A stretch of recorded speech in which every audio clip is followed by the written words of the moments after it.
Hi, Brandy love. What?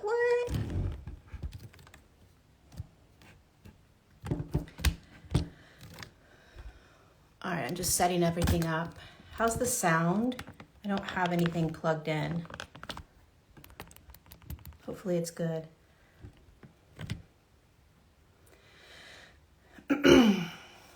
Hello, my love. Yay, hello everyone. Oh my goodness gracious. Where do we begin? Where do we begin? I'm just gonna settle in for a moment. Thanks, Kelsey. And let some people join.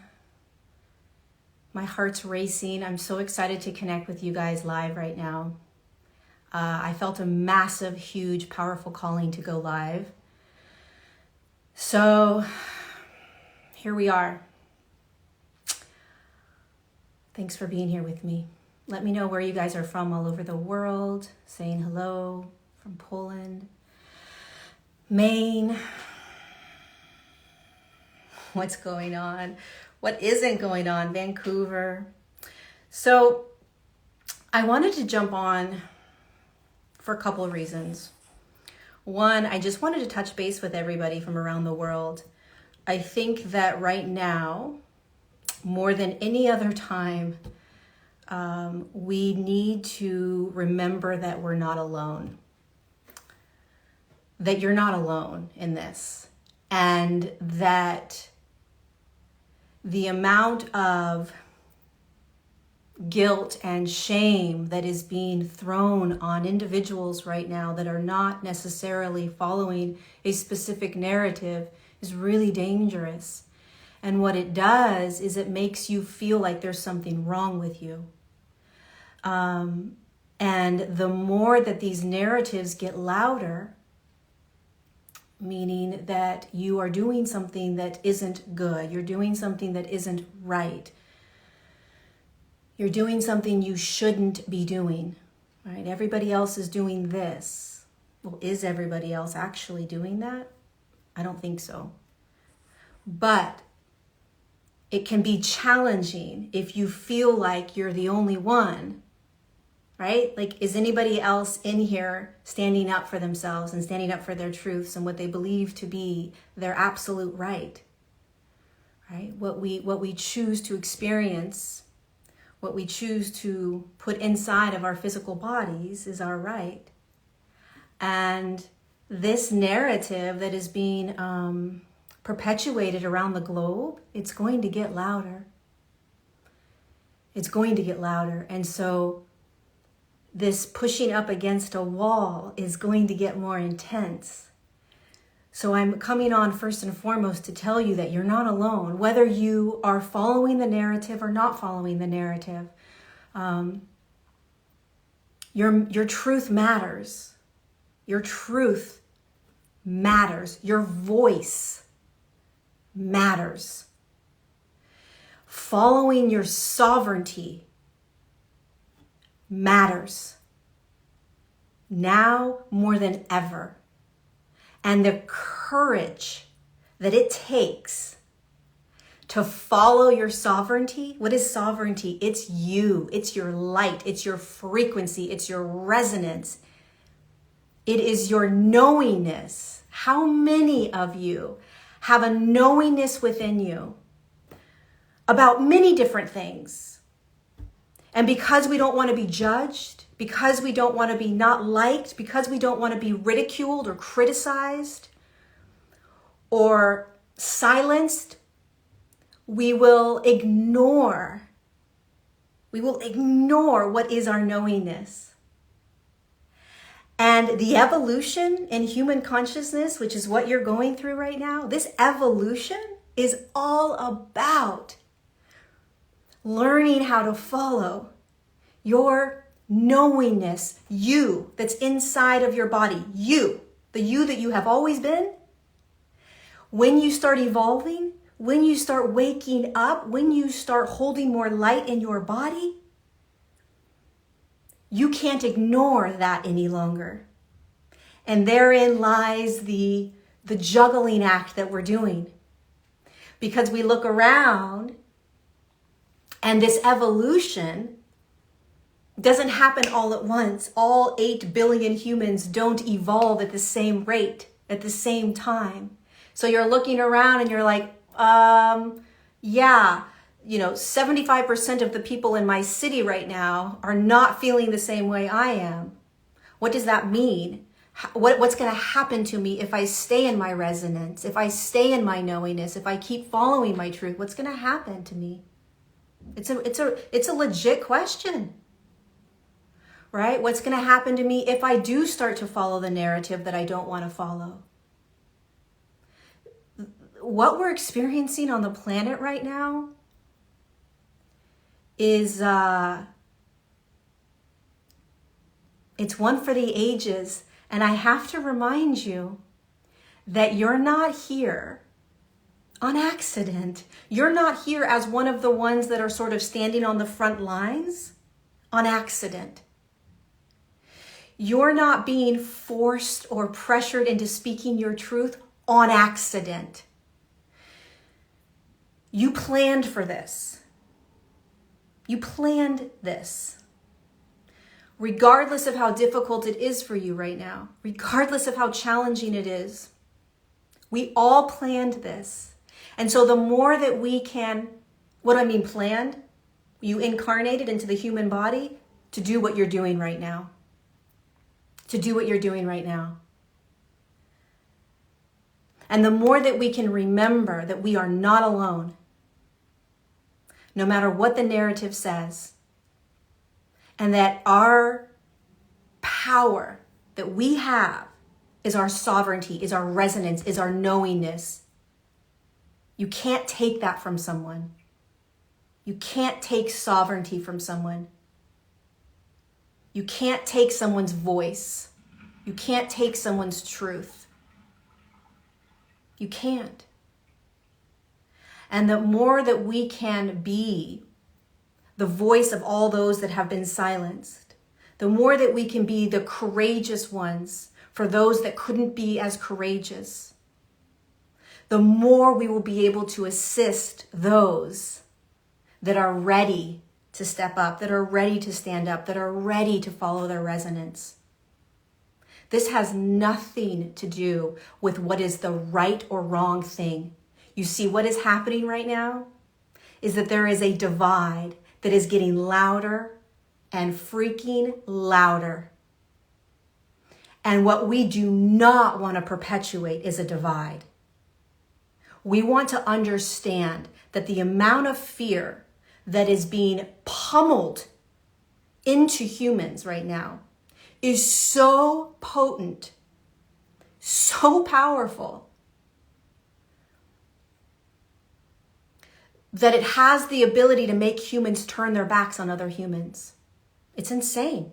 That's how powerful fear is. That's how strong fear is. And so for those of you that are awake to all of this, that are sort of watching it like a movie, watch yourself. Make sure that you're not perpetuating the divide, meaning I'm right and you're wrong. Meaning I'm the awakened one and you're asleep. Meaning you're the one that's doing this and I'm the one that's doing this. This is a unified human collective evolution, which means every single one of us is going through this. Every single one of us. And be grateful that you are not inundated and controlled by fear. But don't belittle, blame, and name call those that are. Because I can promise you that there are millions that are going to continue to wake up to the fear that they have been living under their entire lives. It's inevitable. This is how we evolve as a human collective. It's natural. It's natural. We're already watching it happen. We're already watching it. Millions of you that woke up in March of 2020, right? You're still going through this. You're still the soldiers on the ground doing your thing, right? And millions that didn't wake up are all of a sudden waking up right now. Wait a second. hold on, right? Things are getting real wonky out there. Things aren't making sense anymore. Light bulb. Wake up. Right? You start to see. And it's going to continue. And it's going to continue. And it's going to continue. So to say that it's going to get crazier out there is an understatement. Because in order to evolve, you have to see. You have to see what we've been in. We have to understand what this matrix is made out of. What this third dimensional matrix is made out of. We have to understand it. We have to see it to step out of it. You can't step out of anything if you don't realize you're in it. It's impossible, right? You can't evolve out of something if you don't realize what you have been in.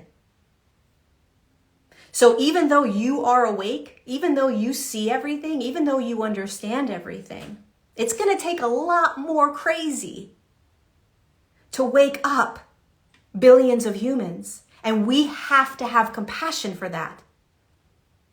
We have all been programmed. We have all been mind controlled. We have all been manipulated. You are no better than anyone else that may still be in that space. No better. So the way that we navigate this right now, in whatever country you're in, is that first and foremost, you realize that you are not alone and you are not the minority. You are not the minority. If you are standing up for your rights, if you are speaking your truth, if you are holding your sovereign field amidst everything that's coming, you are not the minority and you're not alone.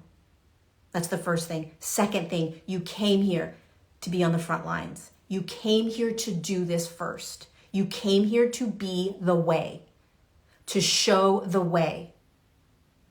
That's why you're here. That's your purpose. On top of all the other things that you may be doing in your life, that you're a mom or a dad, a banker, a teacher, a lawyer, doesn't matter. That's great. But you're here to show the way.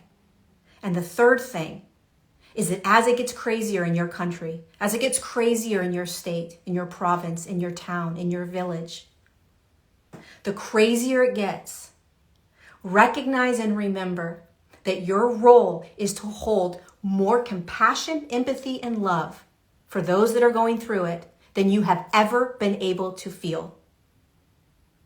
Instead of looking at somebody as the opposite of you, the other side, the bad ones, or the whatever it is that is being perpetuated, right? The more that we stay in a divide, the more we will allow fear to control us.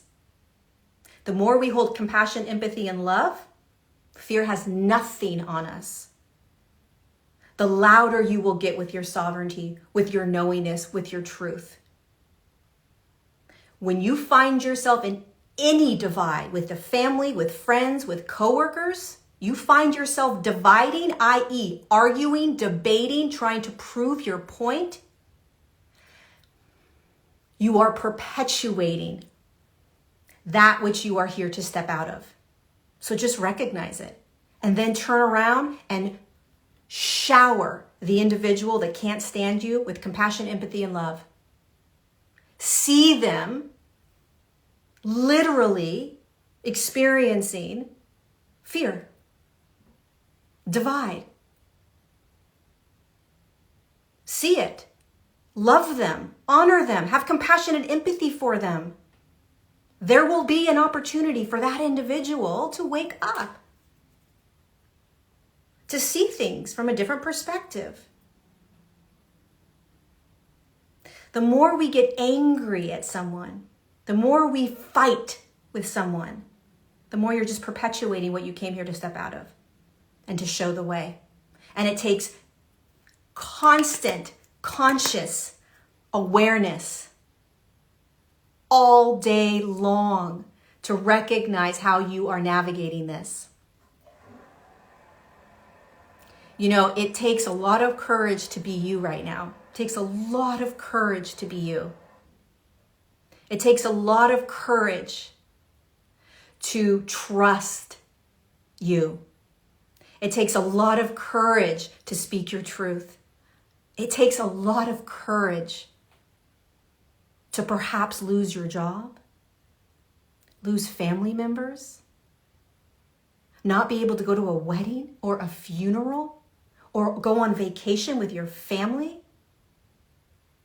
You know how much courage it takes to know that by going through what you're going through, you are actually assisting the entire human collective? That there is a bigger purpose for all of this? That there is a bigger reason for all of this?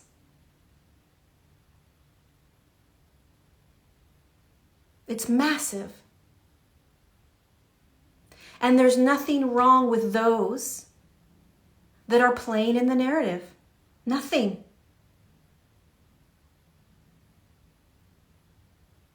The entire human collective can't wake up all at once, unfortunately. It's not going to happen. Not going to happen. I can tell you this. I've been wide awake since the age of 13. And the amount of patience it takes to watch humans wake up is an understatement. But they're waking up. They're evolving. They're shifting. And the more that the crazy fear-based mind control narratives get louder and louder and louder, the better. Why? Because more humans have an opportunity to look at it and say, something ain't right. Something's not right. Something doesn't feel right. Our entire lives, we have been pulled out of our bodies. Our entire lives, we have been controlled and manipulated to believe that everything we need is external. That our truths are external. That authority figures are going to tell us the truth. Authority figures are going to tell us what to do. Authority figures are going to tell us how to be. And we trust them. And we believe them.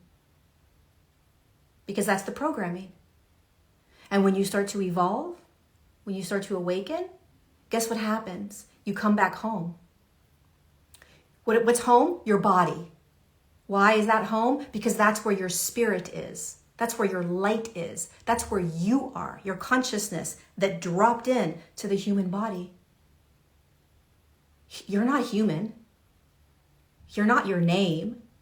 You're not this physical form. Your consciousness. You're something way beyond this human experience. And you are designed to come back home here in order to reconnect with who you are. And when you do that, you feel a lot of trauma. Welcome, right? You feel a lot of trauma, but you start to feel at home. You start to feel safe in the world, and you start to hear you. You start to trust you. You start to feel your own resonance, my own knowingness, my intuition. And then what happens? Then you start realizing that everything external has never been you. Everything external has never been your frequency, has never been your resonance, has never been your knowingness. Then you realize what you're here to do. You are here to be that warrior. You're here to be that way shower. You're here to be that human, evolving into higher states of consciousness for the sole purpose of assisting all the other humans that need your assistance to see how to do it, to watch, to recognize, to remember. And so we do this over and over all day long. And there are hundreds of millions of us wide awake, standing up for our truths, standing up for our freedoms, standing up for our sovereignty. Hundreds of millions, probably more than that. Do not believe that you are alone. Do not believe that you are the minority. Do not believe that your voice doesn't matter, that your truth doesn't matter, that your sovereignty doesn't matter, that your resonance doesn't matter, that your knowingness doesn't matter, because that is the only thing that matters. That is the only thing that matters.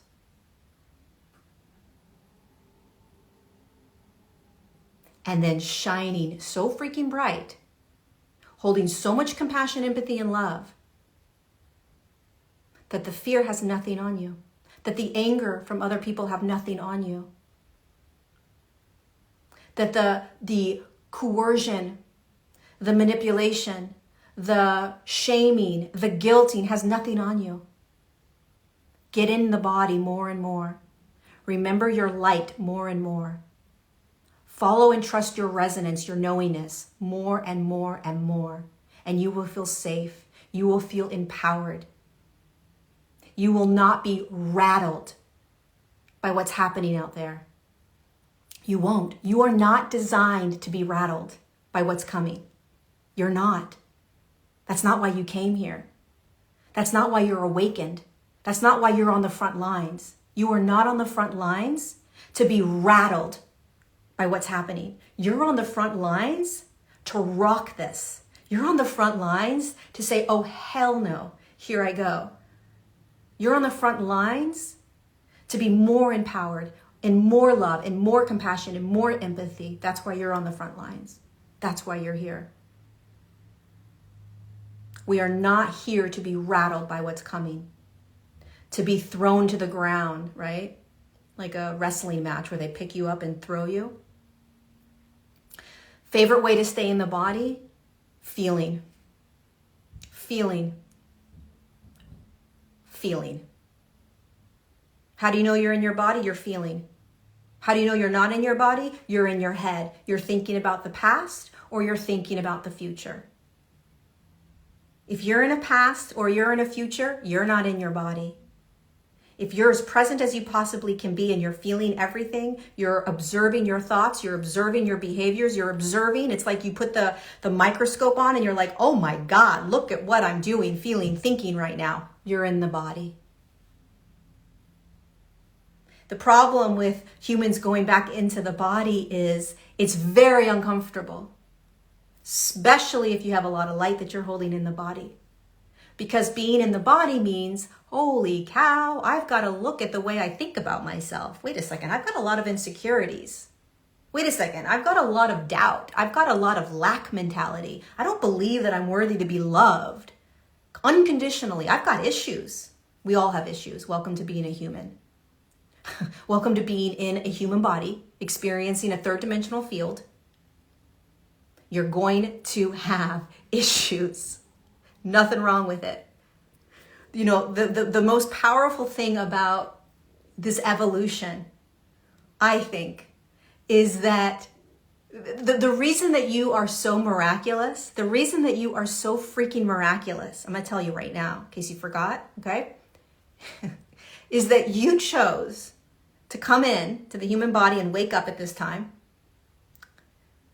And at the exact same time, not only were you going to be juggling this massive, massive shadow in the human collective, which is what we're seeing. All freedoms are being taken away, right? All kinds of stuff happening. But at the exact same time, you knew that you were going to be juggling, clearing out massive trauma in the body, i.e. feeling a lot, observing yourself, dissecting yourself, learning how to love yourself, learning how to heal, right? Learning how to feel, learning how to choose and create. That in and of itself is enough. But then you pile on the fact that you're here to be the way shower and navigate with eyes wide open this massive evolution. Like, you're going to watch it. You're going to see it. You're going to understand it. It's going to blow your mind. You're going to go nuts. You're going to go crazy. You're going to say, how is this possible? Are you joking right now? Is this seriously happening? And being in the body, you're going to say, holy cow, I have issues. I have trauma. I've got to feel. I've got to dissect. I've got to look at my limiting beliefs. I got to look at the way I treat people. I got to look at the way I treat myself. I got to look at all my addictions. Holy cow, I got to look at all the things that I do to numb myself. Yep. That's why you're so miraculous. That's why you're so courageous. That's why you are literally being cheered on by guides above and around you that you can't see. Because you came here to do all of this right here, right now, and we forget. We forget. From a much higher perspective, my friend, you are freaking amazing. From the third dimensional perspective, it's a shit show for a lot of us, right? We're barely hanging on certain days. We're losing our minds sometimes. From a larger perspective, you're a badass. You're nailing it. Nailing it. You're doing so good. You're rocking this evolution. But we forget that larger perspective. We forget.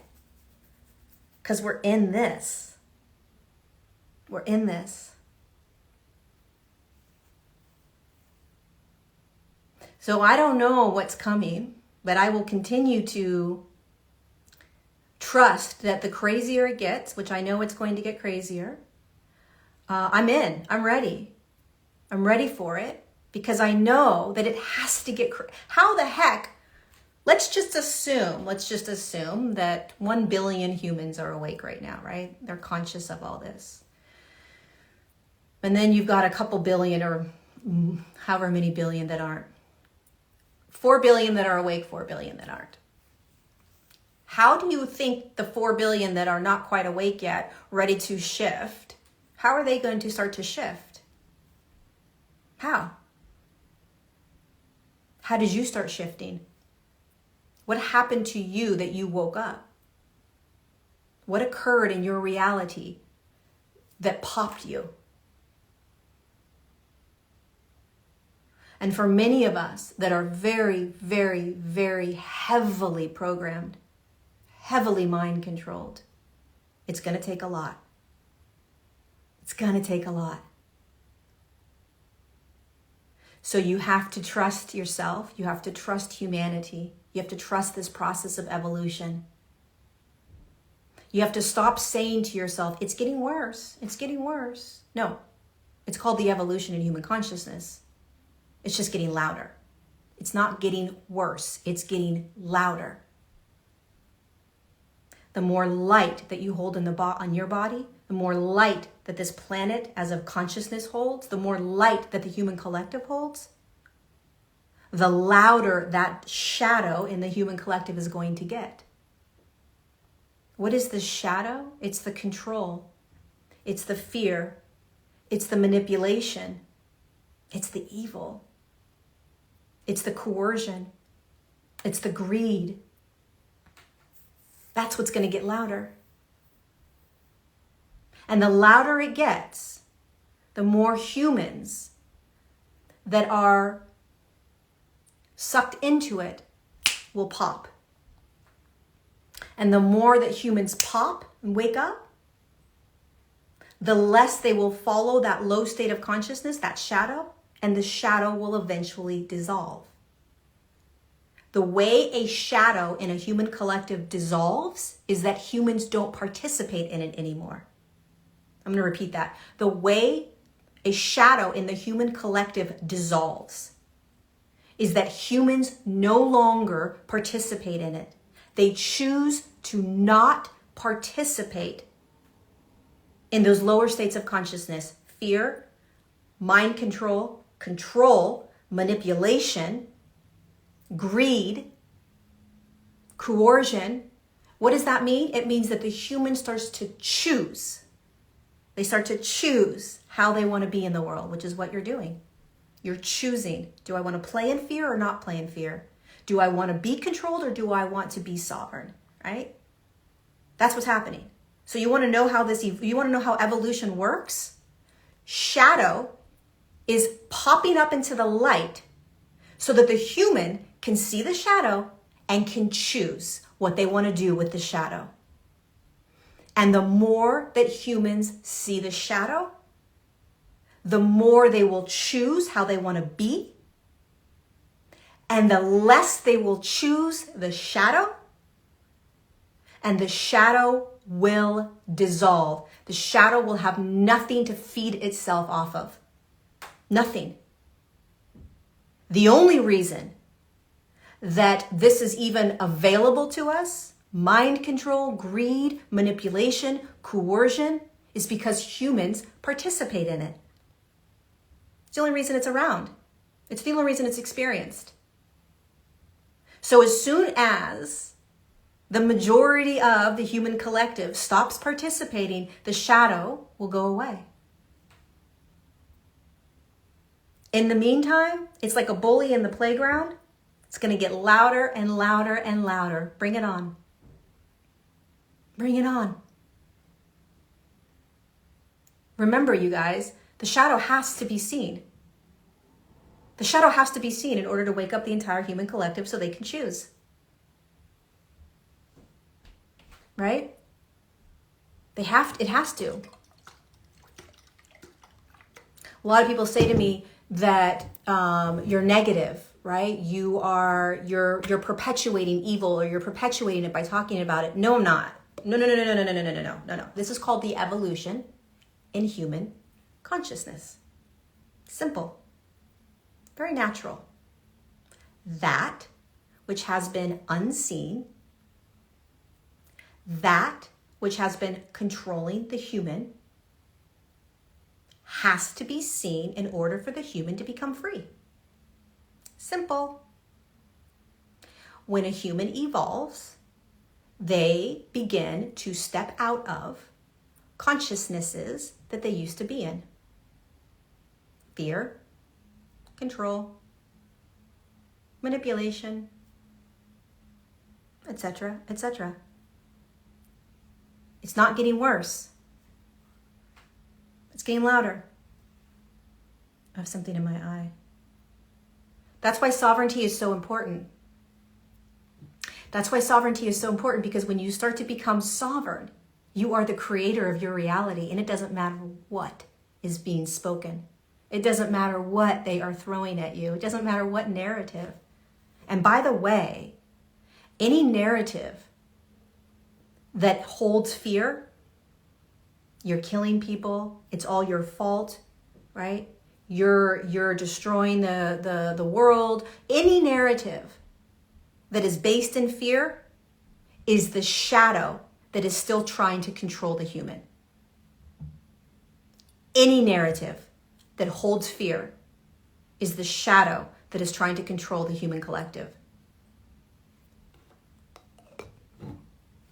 We are not designed to be in fear. We are not designed to be controlled. We are not designed to be manipulated. We are designed to be free. We are designed to be unique. We are designed to speak our truth and be able to have that truth. We are designed to allow every other human to be their unique individual aspect. We are not designed to be in divide. So when people talk about moving into this new earth space, right, or this heaven on earth or whatever it is, it's what we're practicing right now. It's what we're practicing right now. Okay, so I think I'm going to bring somebody on screen and just answer a couple questions. If I pull you on screen, please do not say any words don't say specific words around certain things, because there's a lot of censorship happening. So if I pull you up, don't say those words that, create chaos in the social media world. Okay? Okay, let's see. Who wants to come up?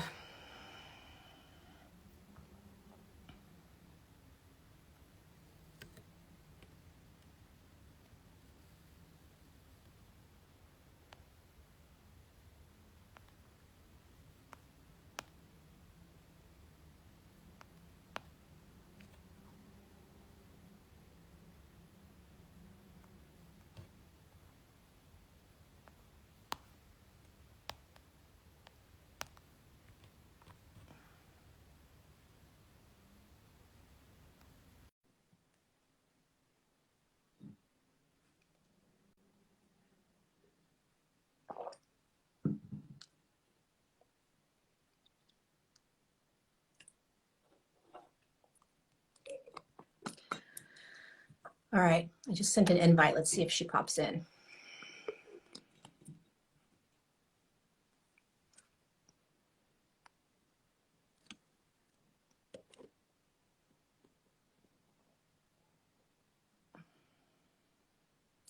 I don't think I think she might have declined it. All right, let's bring somebody else in.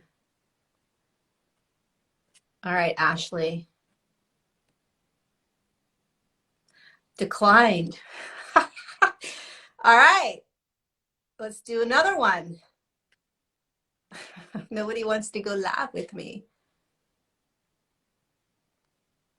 Faith. Let's try Faith.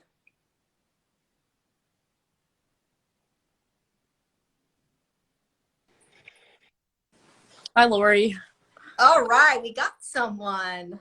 I love you so much. Holy I crap. love you so much. Wow. I can't believe I'm talking to you. Holy crap. Okay. Is your name Faith? Yeah. Nice to meet you, Faith. Nice to meet you too. Where do you live? Spokane, Washington. So up in the PNW. Very nice. Beautiful up there. Yeah, it really is. I love it.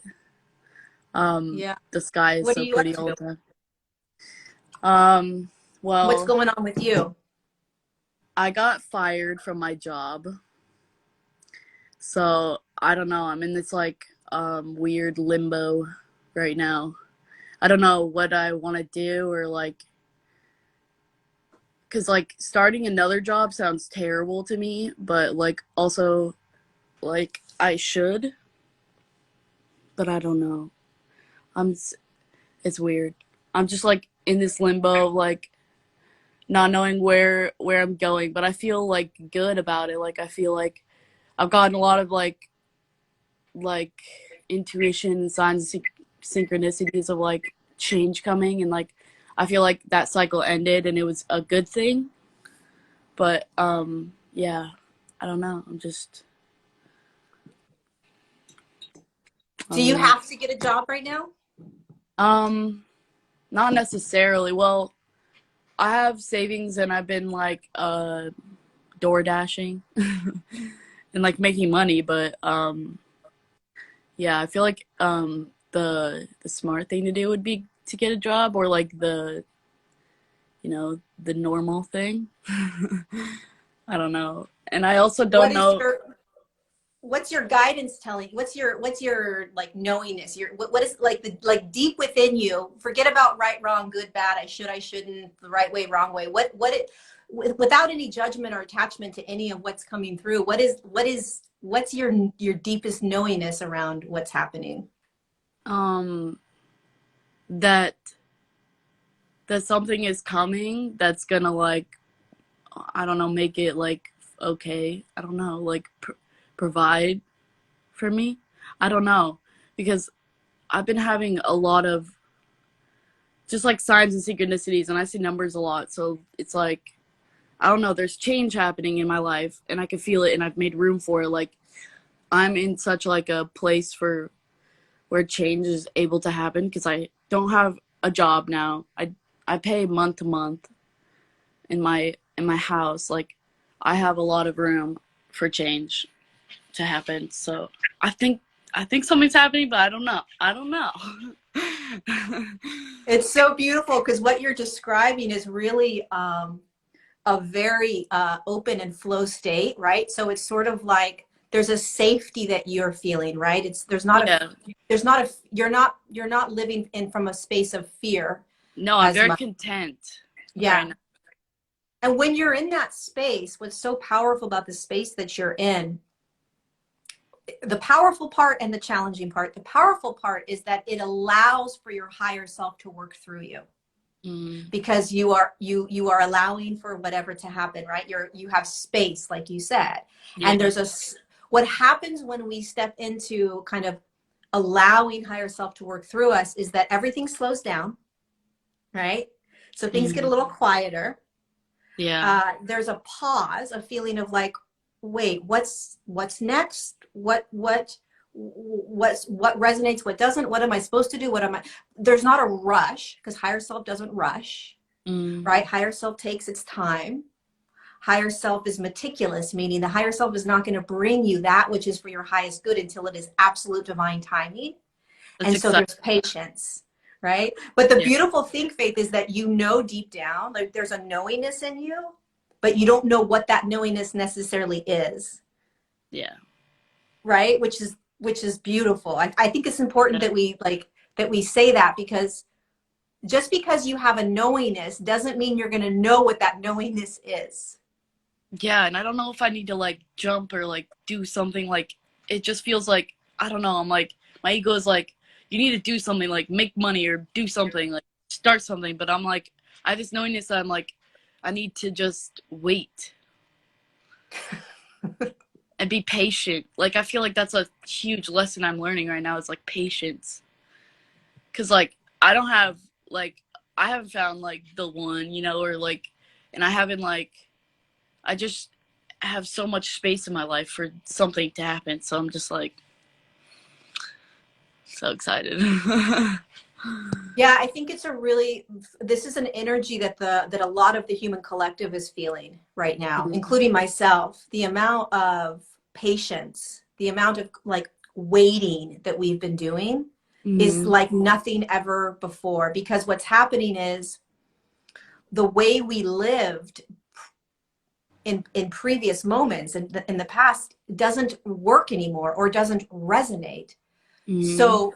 So we have to now navigate into this new way of being, right? We have to figure out this new way of being in the world. And it takes like it takes an integration, it takes pauses, it takes suspension, it takes patience, it takes quieting, it takes all of these things to start to embody and embrace what's coming. Yeah. And we don't know what's coming. We have to trust. We have to, that's why the knowingness is so important, because Yeah. the more you can just not buy into the fear. So the fear is going to be like, OMG, I need to go get a job. OMG, right? Yeah. Right. And that the higher self is like, girl, I got you. I promise you. Please trust me. Do your DoorDash. Do whatever you need to do. It has nothing to do with um, judgment or attachment around what you're experiencing right now, because there's something bigger coming. You're so There's right. something bigger coming, I know. And Yeah. so that's a message for all of us right now, regardless of Mm-hmm. where we are, is one of the things I want to just share quickly for you and for others that are listening is to be here right now and to be awake and to be navigating this with eyes wide open. We Mm-hmm. deserve everything. We deserve everything. I mean, every human deserves everything, right? We Mm-hmm. all deserve everything that we could possibly fathom in order to move us into these higher states and these higher states and more abundance, more love, more joy, more peace, right? But we forget that. We're not designed to be in lack. You're not designed to be in lack. You're not designed to be in suffering. You're not designed to be in struggle. We are programmed to believe that. Mm-hmm. Fight or flight, fight or flight, fight or flight, right? No. So you're stepping into this new way of being with so Just much being. trust. Yeah. And the amount of trust that you're having to hold on a daily basis Yeah. is I'm massive. yeah, I'm doing this out here. You're totally doing it. uh You're doing it. You're doing it. thank you, You, Lori. yeah, you're really doing it. And if nothing else comes from this, just know that you as higher self, right? Because you are higher self, you are the higher self, is so proud of you for continuing to trust, even though you have fear thoughts, even though you have doubt, even though you have certain things that pop in. There is so much coming for you if you can continue to trust, to continue to slide down the slide of peace and surrender and Mm, knowingness, and not slide down the slide of fear, resistance, restriction, attachment, those mm, types of things, right? Um, it's like, I was in AA for a while, and one of the things they would always say is, don't quit before the miracle. And I mm. love that because that's how I feel right now, right? Like, don't quit, meaning don't give up, don't stop, don't think, well, it's not going to happen. I've been waiting and waiting and waiting. I'm just going to go back to an older way of being. Or no, we got to keep going. We got to keep trusting. Just keep trusting. Okay. In the Yes. meantime, enjoy whatever it is that you do to bring in some money, because it's all a game that we're playing anyways, right? It's all an Yeah. illusion. And you're here for something so much bigger. You're here for something so much bigger. Um,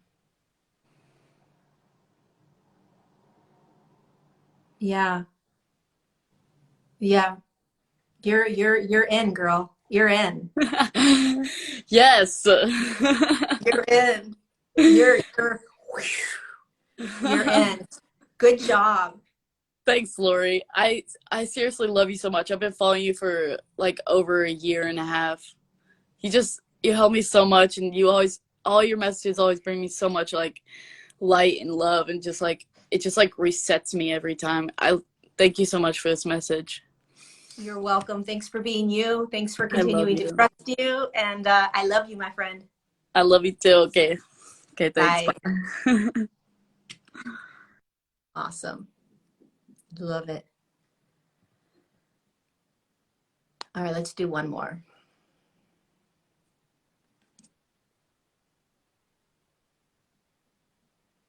Let's do one more person.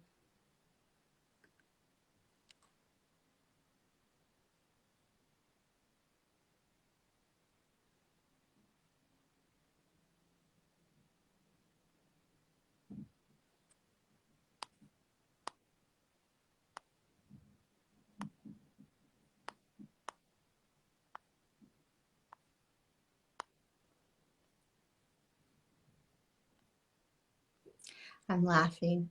I'm smiling. Okay.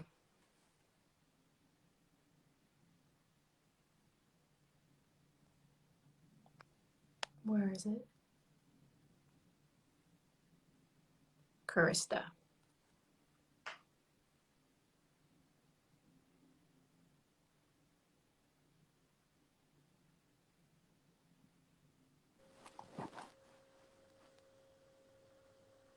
Karista, you are Yeah. live.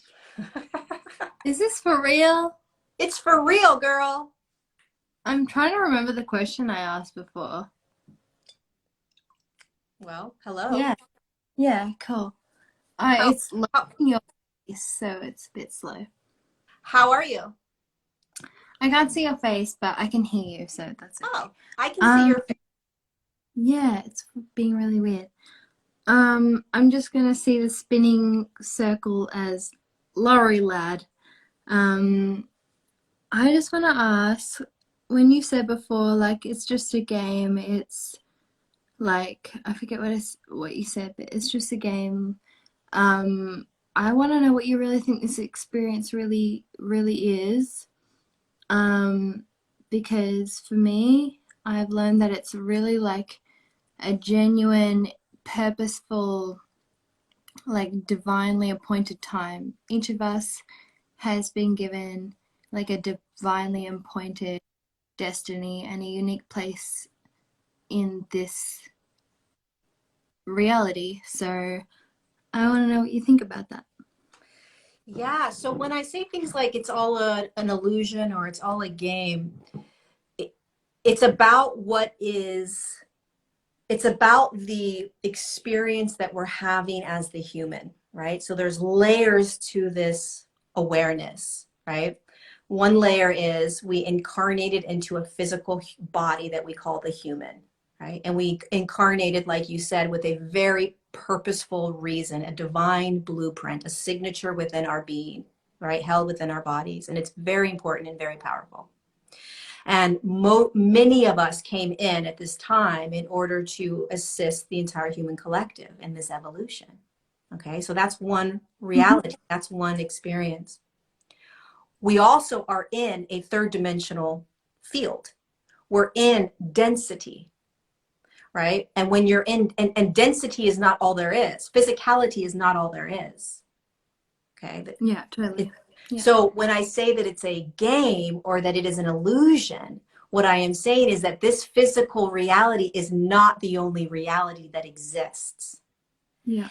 And there is many more realities that exist beyond the physical. And so we are literally playing in a physical reality. It's very real. When I get hurt, I cry. When somebody's mean to me, it hurts me, right? I need to pay the bills. Like I go to my yoga class. These things are very real. And it is a physical reality. It is an illusion from a higher perspective. Meaning, oh wow, look at all the humans playing in that human game down there, right? Our senses are telling us a signal in all the different places in our brain that are telling us this one ultimate feeling that is all these senses combined. So that makes our reality. Is that what you're saying? Yeah. I mean, what's going to start happening to a lot of us as we kind of evolve and awaken is that these senses that we have right now that are very physical, they're going to start to move into energetic senses, telepathy, right? Seeing energy, being able to understand what's coming in another timeline. So that is where this physical reality becomes only just one reality, right? So then you start realizing you become multidimensional, right? Yeah. So you're juggling all these different games or all these different movies. It becomes kind of fun, even though it is very intense. The human experience, it's very intense. You're still totally frozen, so I cannot see your face at all, but I'm just going basically by your tone of voice. What that means. I love your question. Body language by the intonations of your voice and everything, but I've just been experiencing, and I want to ask you about this. So I was brought up in a Christian household and blah blah blah, like in a I don't know if you know what this means, but like Pentecostal sort of Christian world. And I went away from that for a time during like my late teen years, and I was just like, what does this even mean? I just want to be like a normal kid in a school, not trying to like save my school for Jesus, blah blah blah. So I've spent my time away from it. I've encountered like the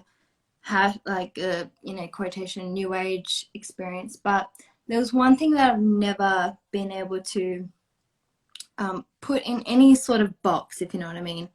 One experience that I've never been able to put in any sort of category was when I was a kid, and my friend Tony came over, who's like an artist who used to come over, and he'd just be like, I paint from heaven, I just visualize heaven and I go there. He would come over and he'd be like, Karista, come with me, just like close your eyes and see heaven with me. And I would close, because I've always been like a kid at heart. That night he came over, I sat on the beanbag opposite him, and I closed my eyes and I was like, okay, whatever, I'll see whatever I see. And he was like, just close your eyes and see what you see. And I closed my eyes, and all I could see was like bunny rabbits and this little house with this picket fence, and I saw this little pond, blah, blah. And I just started seeing things. And he said, can you see the bunny rabbits? Anyway, I was like, I see bunny rabbits, and I can see like jewels in the ponds and stuff. Anyway, he saw what I was seeing, and I saw what he was seeing, and then I went, I'm going to go on this freaking bike ride in my mind. I know it sounds crazy. That's crazy. I'm taking over your life right now. But I went on this sort of like trip, and I was like, I'm just going to like, in my mind, like just follow where it follows.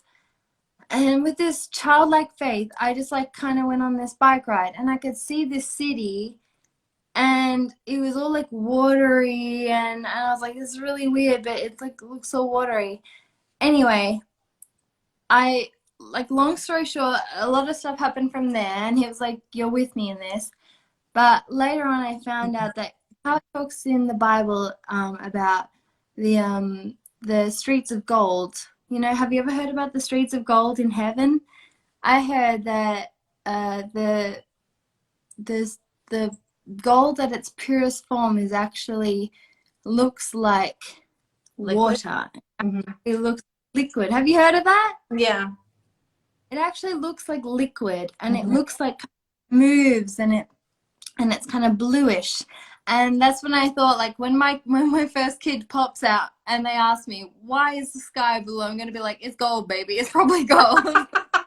I honestly, it's probably like the purest gold ever. None of us humans have a freaking clue why, but it's probably just gold ahead, like above us. But I've had this experience of heaven, and I'm not saying I'm like religious. I can't even see your face right now, which is so annoying because like I can't read like how awkward this is at all. But like I've had this experience of heaven, and I also had that time like being like into like, not saying what you're into is new age, but like it's that open plane of energy and stuff, and I don't know how to describe it because I've been there, but I've come back to this place when last year when I started finding out about what the heck is going on with this world and how insane everything was. I don't know how this comes back to where it is, but I realized that like that heaven place, that was the most real place I've ever experienced. And that God that I experienced in that place was the realest thing that realest I had this moment when I saw how evil everything really was in the world, and it really terrified me. But the place that I found was that heavenly God, and that was like Jesus. So I guess where I want to know is like, have you experienced like that pure form of Jesus, where it's just purity, where nothing is complicated, and it's just this love that of the pure form that created this earth. I don't know where I'm going with this. First of all, I love everything you said. I just have to say, what's that picture behind you of the blue man? What is that? That's Jesus. I got this in Redding, California when I went over there, and it's just followed me everywhere for like 7 years, and that's supposed to be Jesus like coming through the doors and being like, hey, Wow. what's up? Wow. Goosebumps. Well, let me share something with you. Let me share something with you. My mom was like in the room, Carissa. I just moved here like 3 days ago. So it's interesting what you're sharing, because the very first question you asked was about, what do you mean this is all a game? And then what you shared was an experience you had. Yes. You experienced, there's a lot of different names you can call it, but I like to call it bilocation, which is basically where you are in two places at the same time. Your physical body is in the third dimension, and your etheric body is in a different field, a different playing field, a different dimensional field. Okay. And it's very real. And how do you know it's real? Well, if you're with somebody else, many times that other individual will see exactly what you're seeing. So you're not making it up. It's not like all of a sudden you're creating something in your head. It's very real. And when you experience things like this, right, where you're like, it defies logic, it defies third dimensional logic, it defies science, then you start realizing that there is something so much bigger that we are experiencing right now, so much bigger that we have just touched the surface of who we are and what we're capable of doing and what we are here to do, right? It's not about new age or spirituality or religion. It is about the human experience and waking up to your multidimensionality. That's it. It's physics, it's energy, it's consciousness, it's evolution, right? So yeah, it's a gift what you have been able to experience and tap into over and over again, because the evil is not that heaven that you tapped into is real. It's here. It's around us at all times. It's available at all times. at all times. You're right. It really is. And that's the one thing that I thought, like, now that I've sort of come back to the place of, I've been many places since that one time, like all around the block. But now I'm realizing, hey, that place that I used to go when I had that childlike faith, that's always been available. And my friend who said, hey, Karissa, just come with me to heaven. Like, he used to paint. He paints incredible. He's an artist. Tony Mason. I don't know. Look him up on, I don't know what his handle is, but Tony Mason. You'll see his Instagram paintings. They're all heaven. They've got an anointing. They've got an energy. Blah blah blah. You know. Yeah. Saying the Marbo in Australia. Sorry, it's so bogan. But yeah, you'll see that, and that's the place that I just tapped into in a moment, and my mum was sitting there, and she loves you, by the way, and she's like, Kirsta, you just going to heaven? What do you mean? Like, you just like that, you just saw bunny rabbits? I'm like, yeah, well, I had bunny rabbits in my yard, and I walked into my house, and I'm designing shoes for angels and blah, blah, blah. And I literally was. That's what I saw. I just saw myself in heaven being like this shoe designer that envisioned things and designed them and put them on the feet of angels. And that was because I believed it. And that's literally my spirit. Like, and I know that on a deep, deep, deep level, that is my spirit to design whatever. It's who you are. Yeah. It's who we all are. Yeah. So yeah, keep tapping into that, you know, because it's going to help you get through everything that we are navigating right now. It'll help you get through it when you start pulling into that sort of that. I believe, I actually, space. all of us, like whoever's watching this, you're a musician, or your deep calling is to be like a screenwriter or like a mechanic or whatever it is, whatever you like dream of, like deeply dream of, don't what's the word, like don't like shove that away in the corner. That's actually your spirit and what it's called to do for the kingdom of, like, the most, like, the deepest, like the kingdom of God, really. Like, that's actually what we're called to do, and we need to use that in this world because God actually wants to use that. And I might not be designing like shoes for angels right now, but like You never know. You never know. Those things are put here for a reason, and maybe it's just like just, you know, making songs on my ukulele. But well, listen, I'm going to interrupt you for a second because I do want to get somebody else on, but I want to say that that last message you gave is really, really important. You know, that we are all here for something. And I think it's really important that we trust what we're here to do. We trust what's inside of us. We trust that resonance. So I appreciate you, my friend, for coming on and sharing all of this with us. You're a gift, and I love that painting behind you. So thank you so much. Thank you, whoever. Thanks for showing up, my love. Thanks so much. Bye. Bye. You have to click the little X.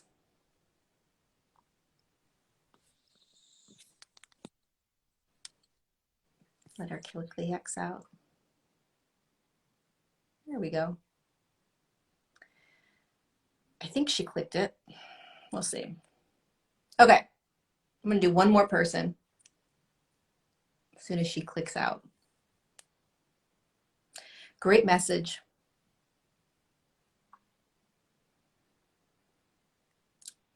Trying to get her to X out.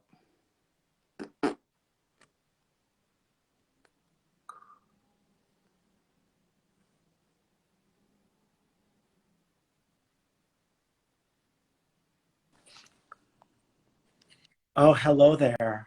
I felt you. I'm like, you're hiding. You can't hide. I was hiding. I was reading some of the comments on my latest post. I was like, he's hiding. I'll tell you what was coming up for me right now. Go for it. So I feel like humans they're like wanting to cut other humans' heads off because they want other humans to do the right thing, right? To protect everyone around them. Mm-hmm. But that makes no sense, because if the thing was produced effectively, like it actually worked, then you wouldn't care what other humans do. Right. Think about that. Like if the thing was really well produced and protected you against Oh, we're everything. going right in. We are going right in. Let me just say something. If the thing was well produced, I was okay, like, wait, what air? it's like, yo, What is he doing here? it's like, don't right get don't. Why are you getting mad? I mean, you should get mad at the people not taking their time to produce the thing correctly. If every human, think about, like, it's the simplest solution. Okay, if Oh my every, God, you literally just went right in. I'm dying. because I just did a video about it. That's why. We didn't even get to say hello and you're just diving. Okay, wait, so go ahead. I think this is, Okay. I think you're right on. Keep going. Okay, so my phone just rang. I just put it on do not disturb. So here's the thing. If the thing went through a proper period, Correct. then the people who are getting the thing Yep. would have no reason to get mad at the people who aren't getting the thing. Correct. They're getting mad at the people who aren't getting the thing because they're not wanting to freaking make those other people who are producing the thing take responsibility. Bingo. 1000%. Simple. Right, but the reason that that is happening is because what's the narrative that we're not given that narrative. Right. The narrative we're not critically thinking. That's the problem. Yes. No So one's thinking that. I had a woman say, well, the problem with your rationale with this video is that you're putting everyone in harm's way. It's like, no, you don't get it. Like, what's putting you in harm's way is the thing hasn't been produced effectively. Right, because even if it's not 100% effective, I can't believe we're doing this right now on my fucking live. I swear I want to slap your face.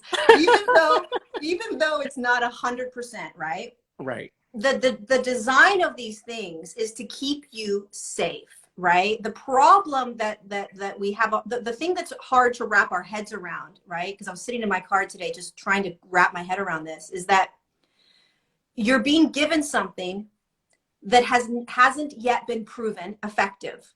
You have no idea, okay? Mm-hmm. You also have no idea how it's being moved around between bodies. But there hasn't been enough research done for any of us to start to play the dictator and say, you're causing this, you're not causing this, right? We just don't have enough information. And so the critical thinking is what really needs to start. You ask the question, critically think, because the way that a you-know-what is supposed to work is that you're not supposed to all of a sudden have it. Mm-hmm. You know, we've got 40 to 50% of the people in hospitals that have it, that got it, right? So it's like, wait, what's happening here, right? What? Yeah. So is something not working? Is it working? Is it not like? And the fear tactic is, we're gonna now, because this is a deep evil program. The programming is going to say it's now those people's fault. Where's the proof? Prove to me that it's my fault. Show me proof, and then I'll believe you. Show me studies that say that I am causing you. Show me it. Because all I know from what I experienced just today is that I know somebody that is fully, who got, you know what, from a fully, you know what. I love us. We're talking in code now. So how did somebody that's fully get that from somebody that's fully? Mm-hmm. Meaning they're only around people that are fully,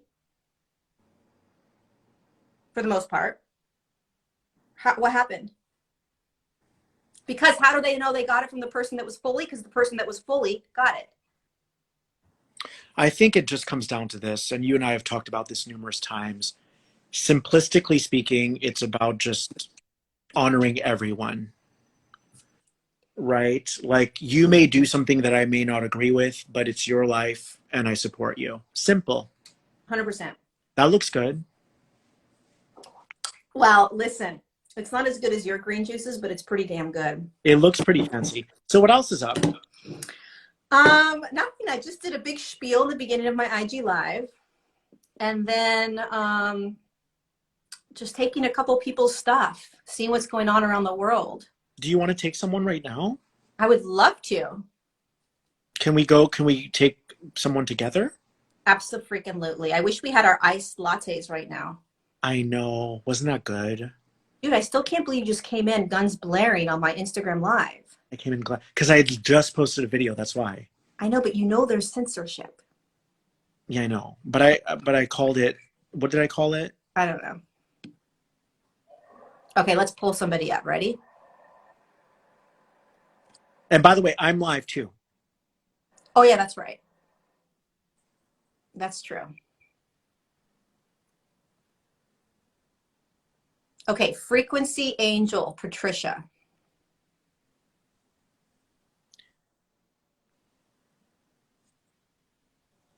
Let's see. No. Should I get picked? You're the one. Chosen one, like Phil says. You're the chosen one. Stop! Oh my gosh! I love you two so much. Hi. Hi. I don't even know what to say. I'm just so, you guys have gotten me through like the craziest, I mean, not just me, everyone on here, through the craziest times, you know, and I'm so grateful. Welcome. So grateful. Where are you? I'm in San Diego. Awesome. Yeah, I'm feeling like anxiety. My heart's bursting. I can't believe I just got I picked. love that. Yeah. I'm just all about just anchoring the light, being sovereign. I let you two resonate. Do you have a question? Anything you want to ask? A question?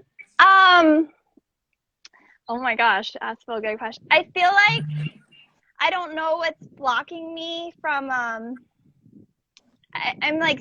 not sure, like I want to help people. I want to help guide people, but I'm not sure what's blocking me from fully coming out and helping others. Is that a question? Yeah, can you state it one more time? I'm wondering what is the best way like my highest self can like serve right now. Serve people around me in my circle, my community, my friends, my family. What do you do right now? I just do, well, right now I work, sales, but I do a lot of frequency meditation, and I just connect with my highest self and the pure core of the earth frequencies. I do that for fun. Yeah. Sounds like that's not just fun. Maybe it's actually doing a lot of service work that you don't realize. Yeah, I feel like I have I don't know why I'm always pulled into meditation and always connecting, and I just want to have the courage to be able to hold that for other people too, not just for myself. One more question, then I'll let Phil Good go. But are you doing these meditations just for you, or are you offering them out? No, I connect with other masterminds, like other people that form their own masterminds. Like I call in, and then I do it by myself, and then I call in, do a group that do their masterminds, and I'm kind of like, I'm feeling the calling to be able to do it for other people too. Okay. Phil, you want to do something? You want to say something? I'm getting that you're heating up right now, and it's the water is eventually going to boil over into your mission work. I feel like you're doing everything correctly. Okay. I kept getting November is when you're really going to launch yourself. Oh, That was the month that jumped out at me, was November. that sounds true. And now it's just a matter of like releasing any perfectionism that you might have around how you might come across or how other people might perceive you. Yeah. It's really just about getting over that hump, because we're all doing the best we can. Yeah. We have to keep in mind we're here for a greater purpose than ourselves. And if we stay focused on that, then we will be guided. We will be led. That sounds so true to me. I feel like that's my block. It's like it's all. It feels old programming, like old Yeah. stuff, Think of it like your videos. think of it like this. You're just you're giving. You're giving energy. You're outputting your vibration to uplift others, anyone who might need it, you know, and that's gonna start to build upon itself. Okay. But you're good. You don't have to be perfect. You don't have to be this. Like, we're all figuring it out. Like, I there's know. so Like many I just things. want to serve the light right now and how. I message Lori all the time. I'm like, oh my God, I'm going through a weird throat chakra upgrade right now. I sound so weird. Da, da, da, da. Like, I'm always working on things. Yeah. I think the key is to not have a judge. Try practicing not judging your experience and what you're going through, right? So being acutely aware of your thoughts, because the thoughts are deeply programmed, right? And so when you start to get real conscious of your thoughts, you're going to find yourself having like really deep judgments around yourself, right? So one of the things also that was coming through is you know that you're already serving. So there's nowhere to go.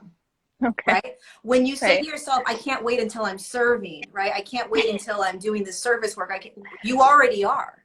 Yeah. So on Yeah. one level, you already are. So if you can start to embody that knowingness, like, oh, I'm serving, I'm stepping into this, I'm becoming this, I am this, instead of when or how come or why or where, like out there, Yeah. Out there. right? When. Yeah.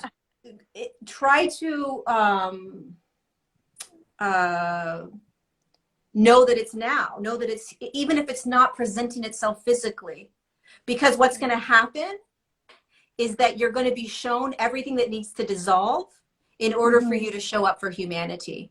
Okay. And the only way that you can really understand what needs to be dissolved within you, i.e. traumas, limiting beliefs, et cetera, is to let go of the idea that you need to show up and serve, and to just show up and serve right now. Like, be present with yourself right Being now. present. You know? So it's this balancing act of showing up, knowing that you're here to serve, knowing that you're going to serve, whether you're serving in the way that you want or not. And then what's showing up in my every now that's going to assist me in that piece, in who you are here to be. Every now moment is an opportunity for you. Every now moment. And So you're no. already serving, you just don't realize you are, because it's not the way you want it to be yet. Yeah. It's like I feel like I'm vibrationally serving. Like just by my doing, like tuning into my own frequency, but maybe because I like don't know how to, or I haven't formed groups yet, or it's not how I make a living yet. I think it's not serving, or it's mental, and I'm projecting into the future, like you both said. Like, when is it going to come here? Yeah. Yeah. November. Yeah. It's going to be more than good. Thank you so much for picking me, you two. I'm just still, I feel like I can't catch a breath. Just have fun with it all. Have fun with it Okay. all, and know that it doesn't have to be, making money doesn't have to be difficult. Okay. It's just a form of, it's just you're giving, receiving. It's an ebb and a flow and a reciprocity. It's just energy, and just have fun with it. And don't get too tied up in the details of what that looks like. I need my website to look this way or that way. Yeah. Because one thing I always take comfort in is whatever you try to get too obsessive over now, you'll always come back to the original point. So the website might mean a lot to you now, and in a few years you're like, I don't need a website anymore. I'm doing YouTube lives, or that's what's happening with me now. Right. I have a website, but it doesn't mean much anymore because I don't really use it. So find comfort in that things are always evolving and changing. And oftentimes when we evolve, we come back to the inception point and we realize, oh, it wasn't that important. Right. So just have fun with the service. Have fun with it. Okay. Hey, I'd love to do a reading for you. Why don't you just Venmo me? I Like, would love, little by little. yeah. You know what I mean? Yeah. Like, do little things like that. Little things to like gain confidence too and practice. Yeah. Yeah. Do a live where you're like, I'm gonna do a live, and you know, like make make it up, make it yours. You don't follow, Yeah. you don't have to follow how everybody else has been doing it. Yeah, that's the thing. I'm comparing myself to the mind will go into comparison and what it needs to look like, and just bringing my authentic expression Yeah. feels like I'll take baby steps. Yeah.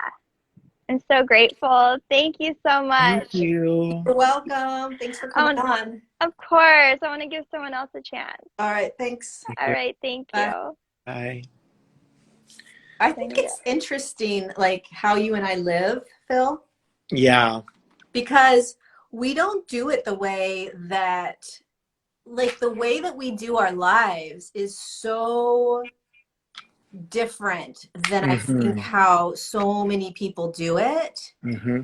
And it's just fascinating to we create our own rules. We create the way that we want to show up. We create the way that we want to bring in money. We create the way that the amount of effort or time that we're going to put into something, right? Like Exactly. we don't follow any sort of regimen or, oh, you've got to do it this way. You've got to do it. There's a freedom.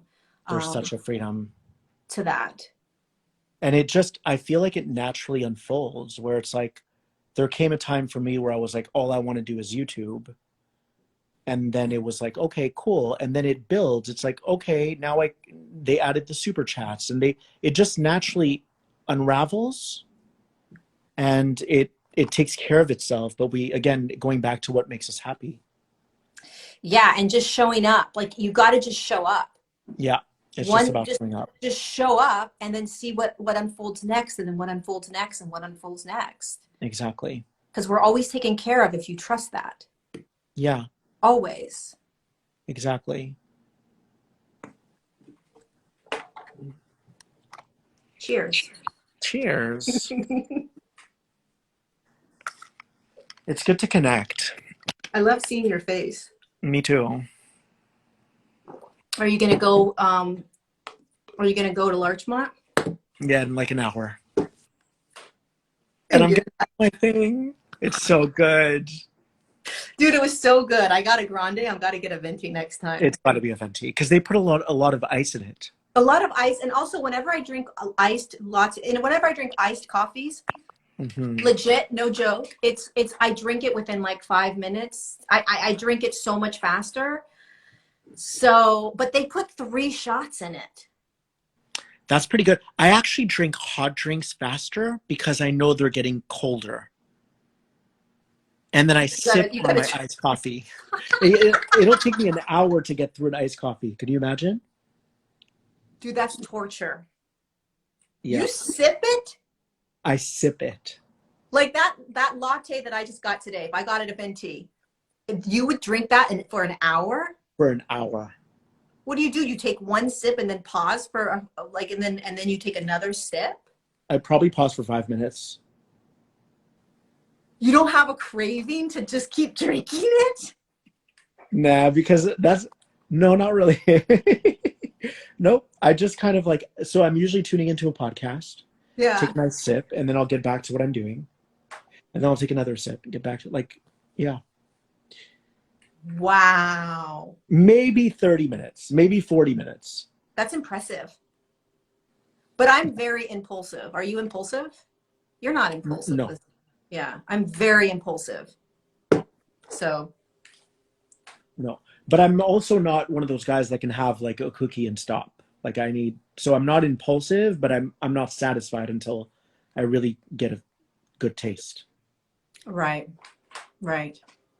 So, do you want to invite someone else? Yeah, let's do it.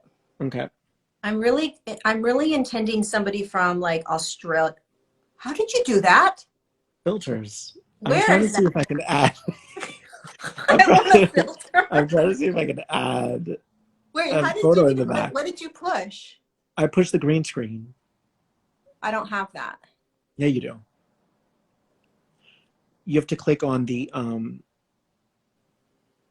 face. I can do filters. Yeah, I like this filter. that's a good filter.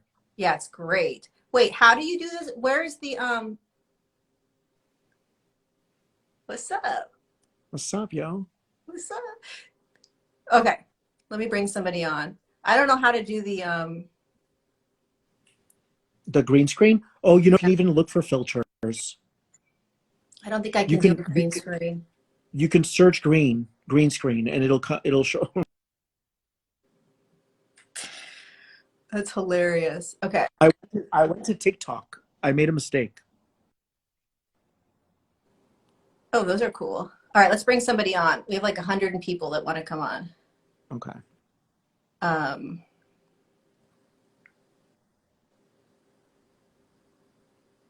That's a good filter, Lori. I know, it really does me justice. I'm so glad I figured out filters. Hello, Hi. everybody. Hi, how's it going? Hello. I knew you would pick me. I had a knowing. Hi.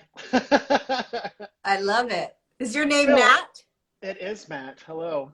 Hi, Matt. I follow both of you guys. I love you. Phil, I talked to you a couple weeks ago. I'm sure you definitely remember I me. recognized you as soon as I saw you. Oh, do you really? Great. Well, I feel like we're best friends now. This is number 2. So hi, how's it going? Oh, you guys already connected? We connected Yeah, on once Instagram before. Live. Yeah, we did. That's Yeah. hilarious. I'm not from Australia, so I hope you're not disappointed. Sorry. Not at all. Not at all. Well, it's nice to meet you. Thank you. Nice to meet you as well. Well, I have kind of 2 questions. Just one quick one is I've been kind of looking into flat Earth today just because I'm sort of interested in it and want to see what the deal is. So I'm curious what you both think about the flat Earth, if it's flat or round, just as a little fun question. And then my main subject that I want to talk about is that I feel like there's this sort of knowing in the collective that something big is coming and nobody really knows what it is, but it's just sort of like it's around the corner. You both kind of talk about it. Faith was talking about it on here earlier in this live. And so I'm wondering if you guys have an idea of like, do you think that it's something that's for all of us in the collective that's coming? And if you have a sense of like what it is, what it might be. Okay, let's start with flat Earth. I'll let you handle that one because you're the galactic master.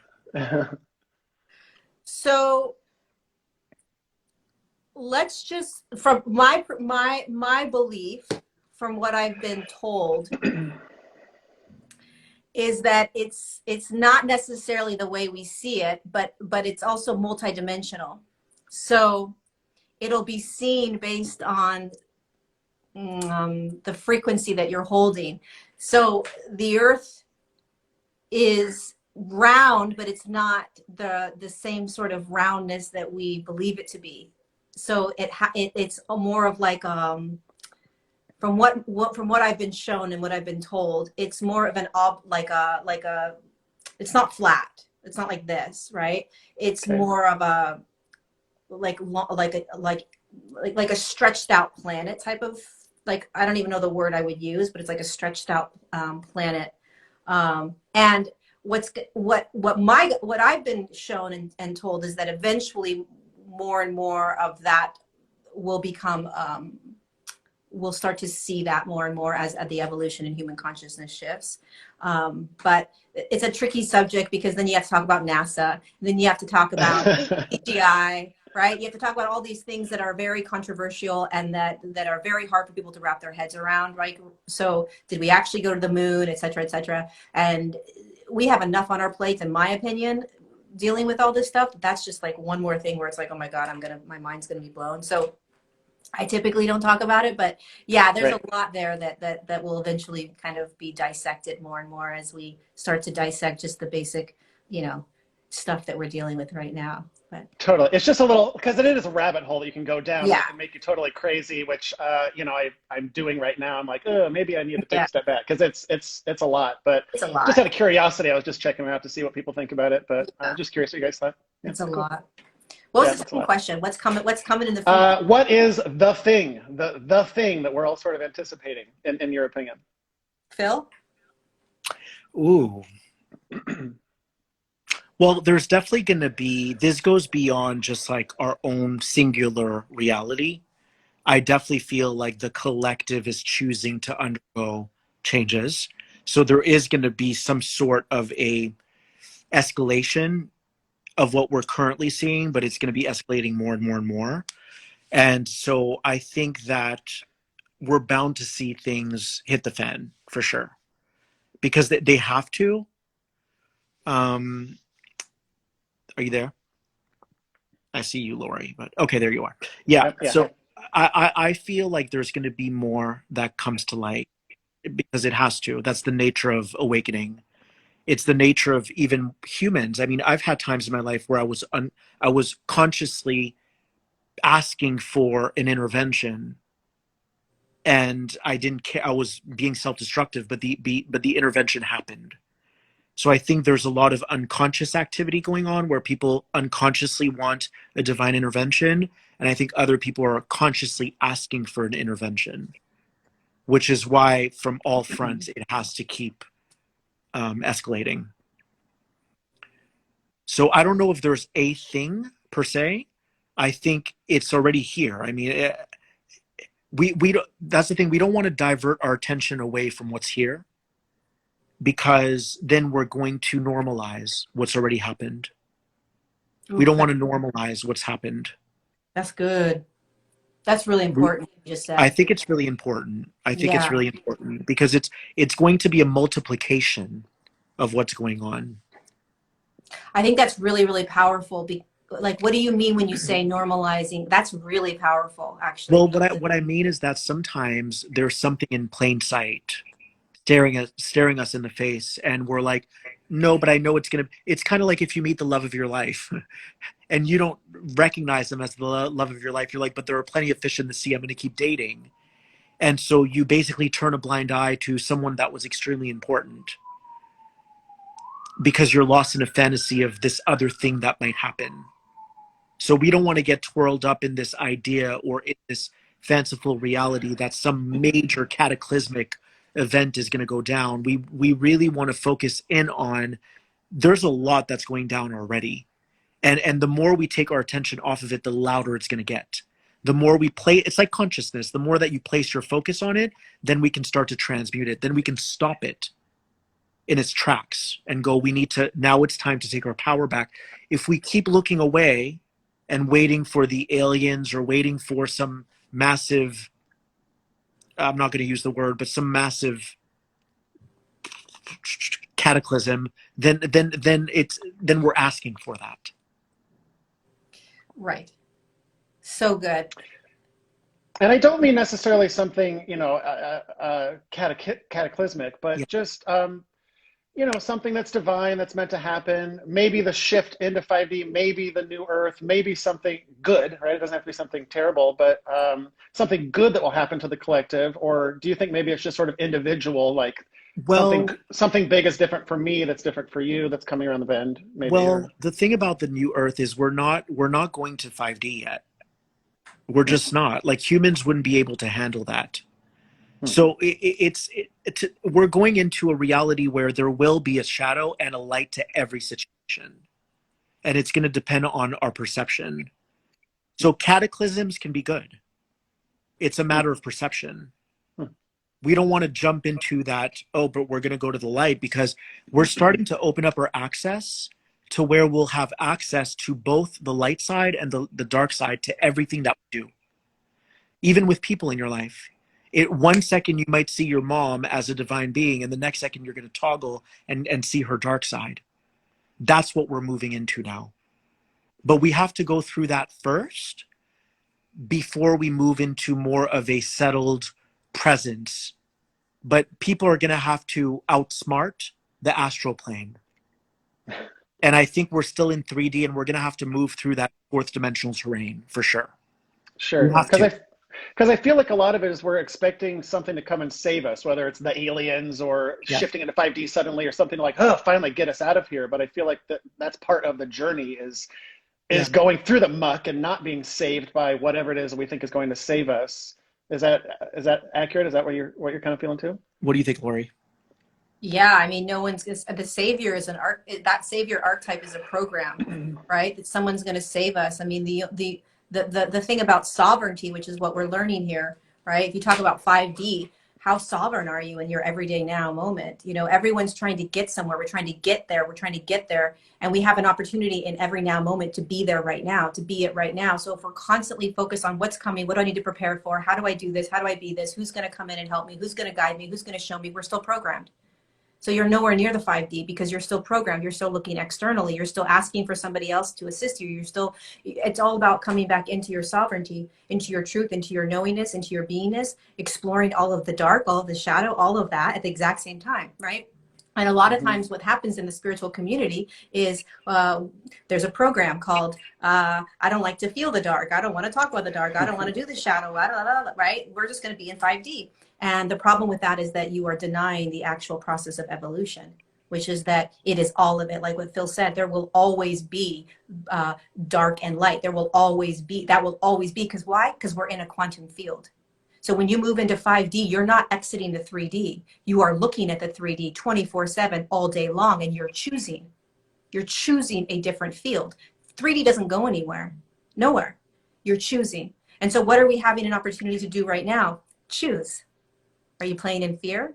Are you playing in greed? Are you playing in divide, right?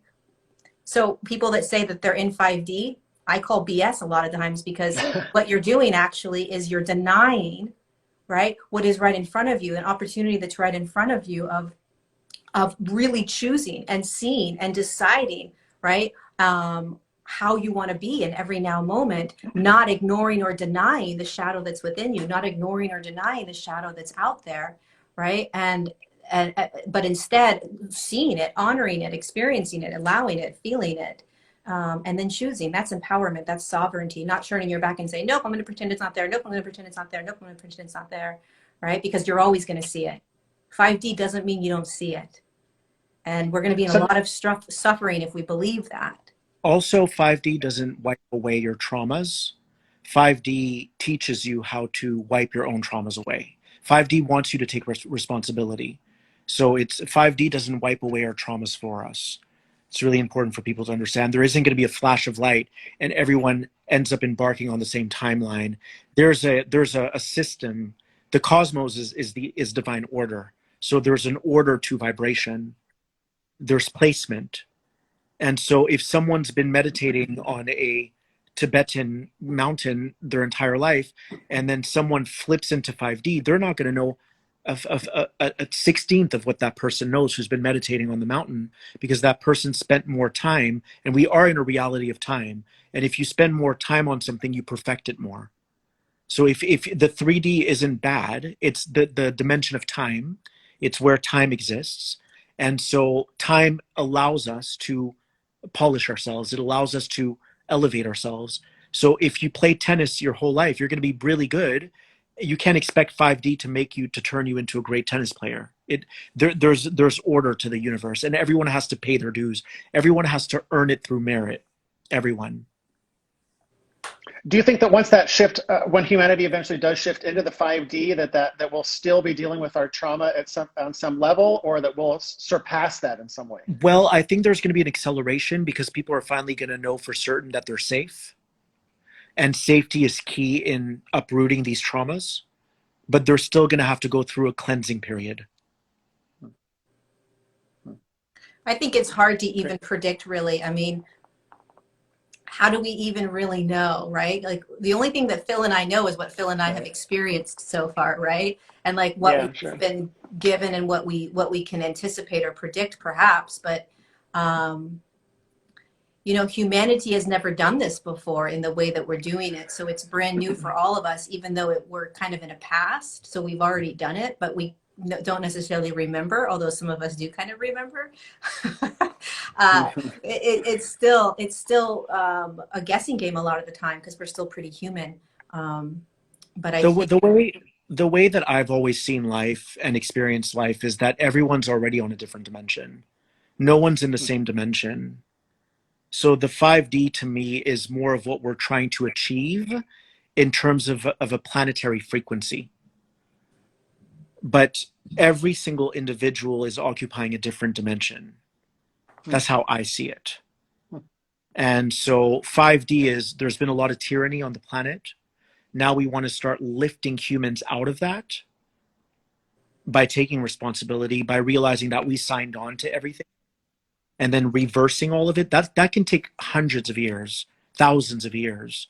So I'm not in a rush to get to 5D because 5D is already working with us. And I think once we move ourselves into a fifth dimensional field, we'll see that the fifth dimension is physical. It just operates differently than the physical plane. It's a different set of rules. Like when you're connected to 5D, it's already here. It's a physical existence. There's nothing non-physical about it. So I think people have this misconception that 5D is like this place that we're all going to go to, and it's not. 5D is here. It just has a completely different set of rules than 3D. Yeah, it's a different. You have a different pair. You have a different pair of eyes. You have a different pair of ears. You have a different pair of everything. But it is coexisting within 3D. Yep. Gotcha. Yeah. Interesting. I remember you. I was like, he should be a podcaster because you have so many good questions. Oh, Because we yeah, ended yeah. up spending like an hour on there. I remember. We I ended know. up, like, I love spending talking to an you. hour. Yeah, because I have all these questions. I watch you guys all the time, right? And I'm always like, man, why doesn't anybody ask this or ask that? And so like here I am. I get to ask all the questions that I want. Yeah, So So. you're you know how good. like you know how in like our personal lives when we start to overcome an internal struggle, we can feel when we've made it over the hump, and then the rest of it just takes care of itself. It just dissolves over time. Mhm. That's 5D. 5D is we're trying to make it over that measure in the cup. There's a measuring cup. We're trying to eradicate all the corruption and all the darkness. We're trying to eradicate that and remember that we are whole. Remember that we are perfect. Remember that we do have a right to freedom. Remember that we have all these rights. And then we start to move into this higher measure. We reach that new frontier, and then you feel it in you, and you're like, man, I think I've really transformed. There's still vestiges, but the vestiges don't bother me because I know I've already overcome it. Yeah. Yeah. I hope that Great. makes sense. It totally makes Thanks sense. so Yeah, I love it. I love it. All right. Well, I'll let somebody else talk. I love talking with you guys now. So Love it, Matt. Thanks for coming thank you. on. Great answers. Thanks. Good seeing you again, Phil and Lori. Nice to Take meet you care. officially. All right. Thanks a lot. Bye. All right. Bye. Yeah, he should be an interviewer He because I remember. should. Yeah, because I remember we ended up talking like an hour. Oh, really? Yeah, He's really good. Like, I he's love his really good. questions. I was like, because I'm a question person. Like, I just want people to ask me questions all day long, and then I'll just answer them. He's You know? really good. Wait, let's do one more. Yeah? Okay. Okay, one more.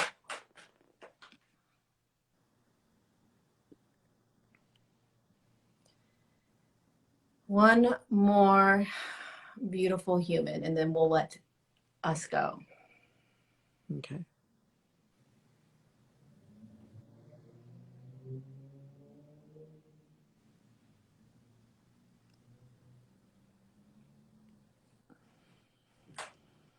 Carly. Hello. Hi, Carly. Hi. Thank you for picking me. Oh my gosh. You're Okay, welcome. so many questions that could be asked. I am a parent and I'm struggling a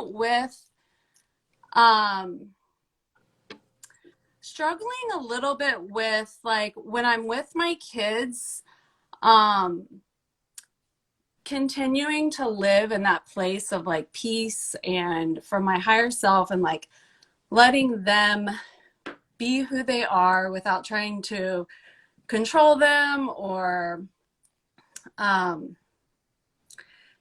it's like the more resistance that you have when you're with those people that you love that may be doing things you don't love, it just makes everything so much worse. And I can, like, when I'm not with my kids, I can see these things from the outside looking in, and I read lots of books, and I try to give myself lots of self-care and stuff like that. And I had the summer off. My daughter is with her dad for the summer, and so I did some solo travel, and it was super amazing. And I feel like I learned so much about myself this summer, and I'm just so grateful. But yeah, like now my daughter is back with me, and she is like the sweetest angel you could ever meet.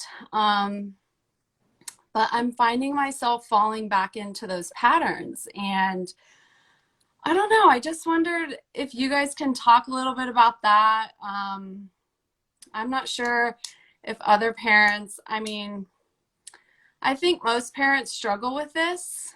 And so, yeah, I just am struggling a little bit with that and wondering, you know, what are some tips when you're, you know, you can see from the outside looking in how you want things to be, and you want to stay in that place of peace and like allowing, and it's like you just get sucked back.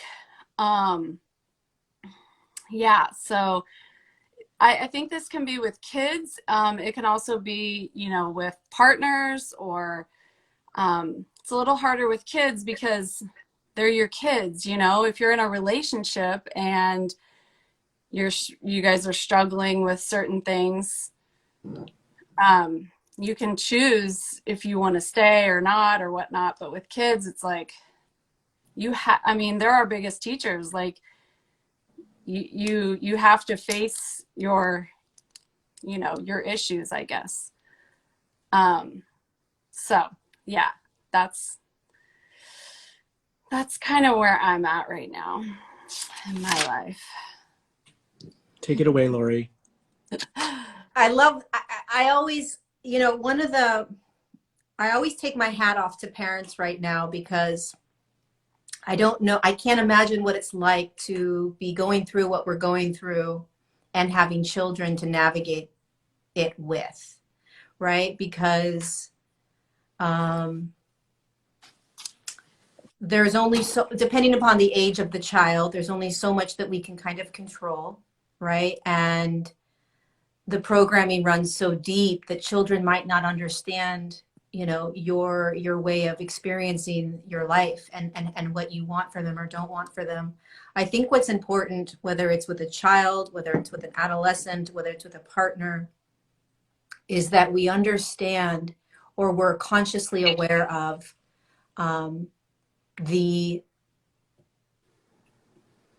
your sovereignty, their sovereignty, and the triggers that are being produced between you and that other individual, and how it's assisting you in being able to step deeper into sovereignty. Because, like I've said many times, this is just the beginning of what we're going through. So we're going to have more opportunities to go through more stuff and more stuff and more stuff, and navigate more things and more challenges, et cetera, et cetera. And so, meaning this isn't where the buck stops. It's not like we're going to get through this and we're going to be fine. It's not going to happen. So these are all opportunities to refine how you're going to navigate this with more peace and ease and grace. So it's always a choice how you are going to deal with every individual in your life that is choosing or not choosing to do it the way you would or wouldn't do, right? And so if you are being constantly given the opportunity to be pushed and triggered and lose your shit and all these things, then it's a beautiful opportunity for you not only to have compassion for yourself, but to really step back and say, okay, how can I navigate this from a more sovereign space? Because if this is just the beginning, we've got a long ways to go. I don't want to be this way all the time with people, right? I don't want to be trying to control and fight up against this experience. Phil? Yeah. With you, I'm getting that, like, you've always been a very gentle soul, and you've had people, you've reflected in others what they don't like about themselves, not only with kids, but with people. And for you, it's going to be about finding that delicate balance of knowing when to put your foot down, and then knowing when your ego construct is being dismantled through another person. But I do feel like for you, it's going to be more of a dance. So you're not just supposed to be like a doormat, right? I feel like your intention is in the right place with your child. I really do. I feel like you get it. You're consciously parenting. Thank you. I'm trying, definitely. And I also have come across this summer the term highly sensitive being. And when I read about that, like literally everything that I read, I was like, wow, like it just resonated with me so much and made me realize, like, That you're the sensitive soul, right? yes, Yes, I see that with you. Like, I see that for you. This is, you wanted to bring, is it a daughter that you have? Is that what you said? yes. Okay, Well, I have a son who's 22, and okay. I went through some of the same things with him, and I kind of like had a little bit of an awakening when he was about like 12 or 13. And the beginning part of his life, like I was very unconscious in a lot of my ways. And of course it's a journey, but yeah. So, and then my daughter, she just turned 11. And so with her, I definitely am a lot more conscious of my ways and different things, you know, with triggers. And, you know, I kind of learned a lot from my first, but yeah, I find myself like going back into those patterns. And so I'm trying to like really start with like compassion for myself, and that it's kind of like this back and forth, and I'm ready. I want it to just not really be that way, I guess, but yes, it is. But yes, I'm highly sensitive in a sense where I get overwhelmed easily. A lot of noise, a lot of commotion, that type of thing. Which when you have kids, it's just, so I'm trying to learn how to live with that and give myself a lot of compassion and quiet time as well. You can always stick her in a freezer. I'm kidding. In a freezer.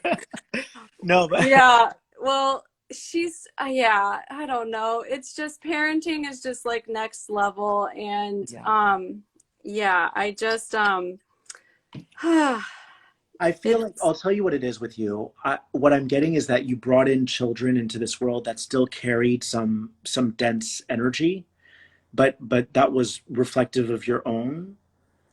So I'm not necessarily getting that they're like crystal children. That's not the vibe I'm getting from your children. I'm getting that you're more of the one who did the work, and you wanted to hold a space for them to get it out, like to get it out of their system. And once they would get it out of their system, then that contract would end. So you probably feel that with your 22-year-old now, like the contract has ended. And with your daughter, there's still an ongoing contract, and I feel like she's carrying some anger, and sometimes she takes it out on you. But you were there; she chose you so that you can hold a space for her, and then she can get it out of her system. But you're not supposed to overly engage with her. That's the thing. You're supposed to just be this like oak tree, this the example of what it means to be sturdy, and like nothing can rattle you. And if it does, that's okay. But that's the role I'm seeing that you came here to play for her. okay. And then as you would do that, you too would elevate, because you would learn how to hold a space and know that it's just her stuff. But I can tell when it's a crystal child, this isn't that. This is something else. This is a residue of density that it's like she wants to get it all off her system before she grows up, which is healthy, which is good. Better now than later. I think also, Yeah. can I share what's coming through about like a practice that you can do? This actually came in this morning. I was going to do a video on it. So when we start recognizing that we're very sensitive, right, which just means that we're recognizing that we're energetic beings in a physical body.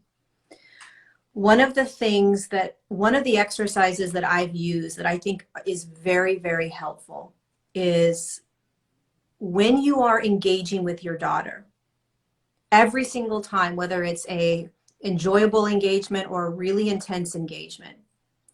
If you can bring awareness to if you can bring awareness to the moment, like let's say it's a moment where she's really going at you, right? And you're caught up in it. You find yourself playing in it, right? The hamster wheel of it. If you can bring your awareness to the fact that, one, this is an energetic exchange, it's not physical. First thing, this is an energetic exchange, this is not physical. The second thing is I have an energetic field around me, she has an energetic field around me, and we're safe. And what I mean when I say that is that what she's experiencing has nothing to do with me. What I'm experiencing has nothing to do with her. Okay? So she's safe to do her thing, and I'm safe to do my thing.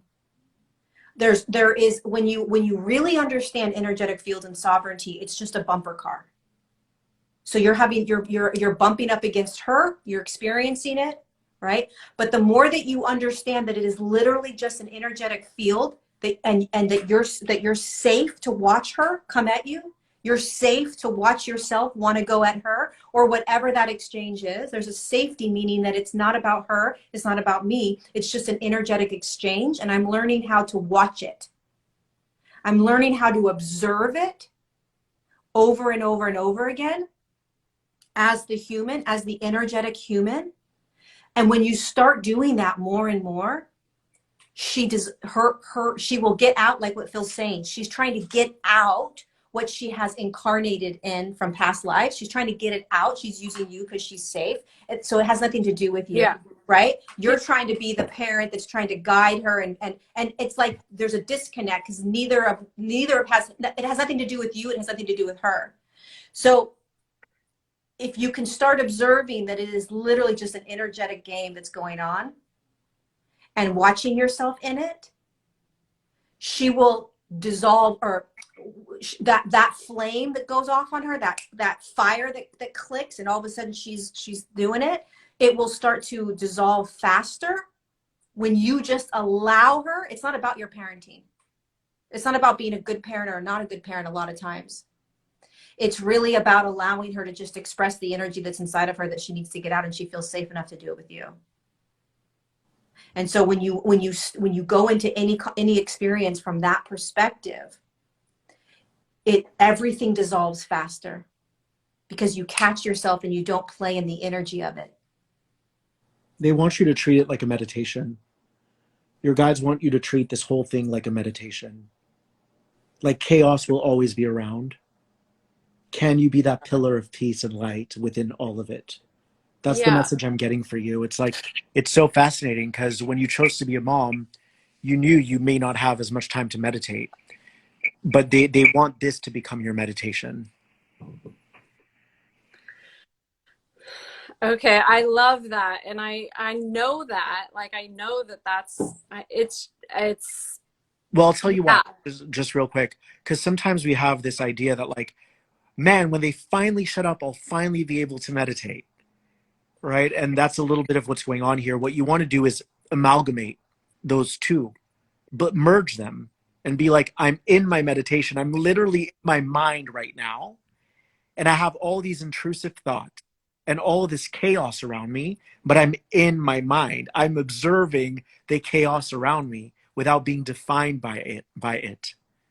So do you think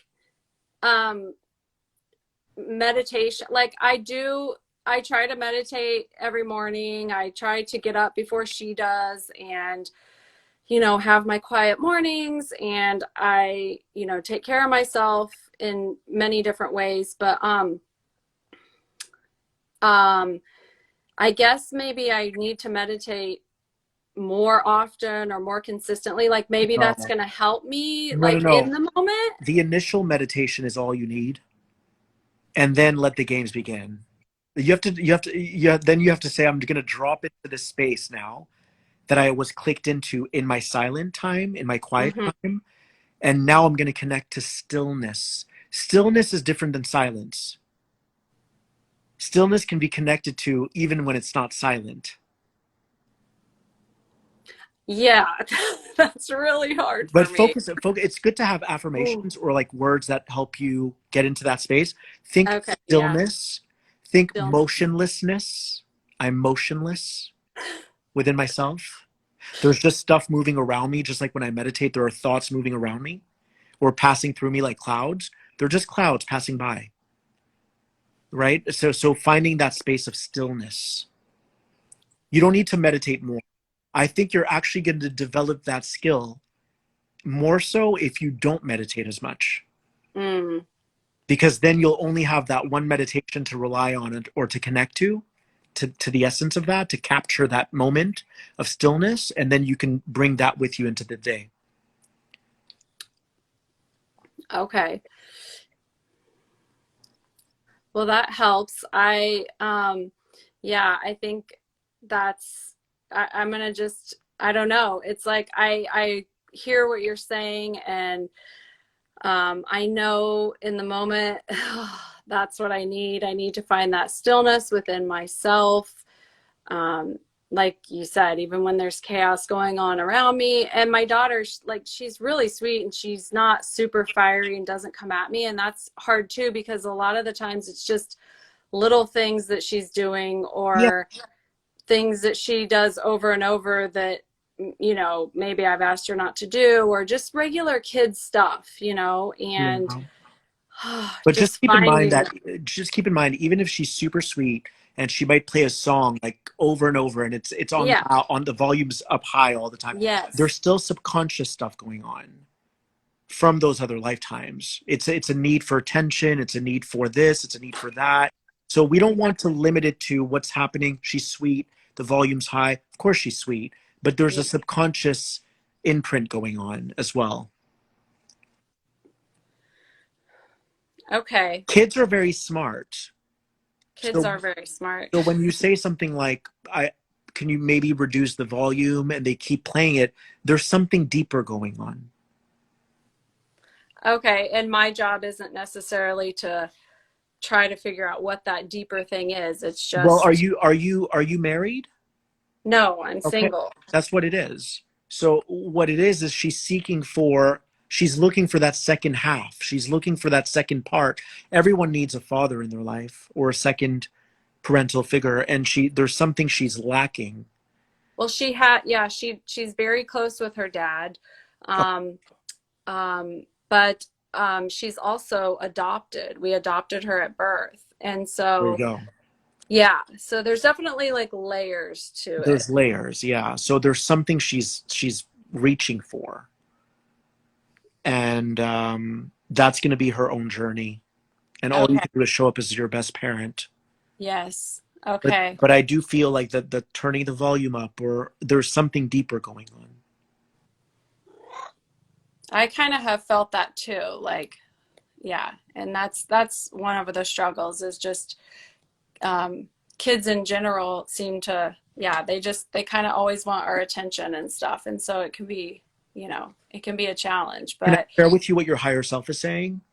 Sure. Your higher self wants you to know that what you did adopting her is a huge service. It's unparalleled, but they want you to know that you cannot, there's always going to be a hole in her because of that. Because when the biology isn't there, you're going to feel like something's missing. And what they want you to do is accept that you can't fill every shoe, but that's part of her soul mission. That's part of her soul journey, is to eventually fill that void from within herself. And when she does that, she'll see you as the parent that you are. You are her real parent. But it's just that biologically, there's still something there. There's a contract, something that she has to fill within herself. Okay. And it's not that you're not a bad parent. You're an amazing parent, and she'll finally see it later in life when she sees it. But there's these subconscious things happening. Okay. Well, thank you guys so much. I think that this probably helped a lot of people, just because parenting, it's different for everybody, but it's the most beautiful thing in the world, but it also can be a big struggle too. Yeah, the main thing is they don't want you to overcompensate. They want you to just be chill, be the parent that you are. Just, it is what it is. It's going to get messy. Okay, thank you guys. You're Thank you, welcome. Lori. Thank you. Have a good Thank day, you. guys. Phil, I loved that piece about, I think this is really huge. Oh, Mhm. okay. The meditating in the eye of the storm, so to speak, right? Like it's not about sitting in meditation all day long, or I'm stressed out, I'm going to go sit in meditation, right? I mean, this is not about parenting. This is about how we're living our lives right now, and how do we stand in the storm, right? And find that peace. So I thought that was a really huge like aha moment. Is it's not about all the meditation. I mean, meditating is great because it centers you, right? But you still have to go and live your life. You still have to confront all these people and do your life. And do, how do you find the meditative peace during the chaos, in the disagreements, in all of that, right? That's powerful. I really think that that's a huge thing for us right now. We just need to empty ourselves. And you and I have gotten there where we're so present. And this is what came to me today. Like any thoughts you have, any information that you channel is still not 5D because you're linking to another consciousness to source information. But if you don't link to anything, you're 100% sovereign. You're in 5D. There are no more thoughts. 1000%. Like the only way you can source information is if you link to something. Correct. And if you're linking to something, you're still not 100% sovereign. Correct. So in the heart, nothing, like you're just empty. That's why emptiness is emptiness is presence, or emptiness. It's not even, and it's not even presence. It's like, there's nothing to hold. There's nothing to grab. There's nothing. There's nothing. There's nothingness. So I want to just point this out about you and I, just to give it a backstory. When you and I do talk about these things, or we dissect these things, we have thoughts all the time. We have beliefs. We have all of it. So we're not like, oh my God, I'm not in 5D. Like we don't do that. We never go there. We're never like, right? We don't judge. But we're choosing to link up. We're choosing to link into something. So like when I do sessions, I'm linking to that person's energy field. Right. But it's for the purpose of upliftment. You and I do that. So we source all this information nonstop, blah, blah, blah, but we're choosing to link up. Yep. Yeah. We're choosing to link. 3D is not choosing to link. Exactly. And you're linked. Exactly. So I just got it. Like 3D is like choosing to link. No, not choosing to link. You're unconsciously attached to things, and they're governing you. 4D is choosing to link to source more information. 5D is like present nothingness. 1000%.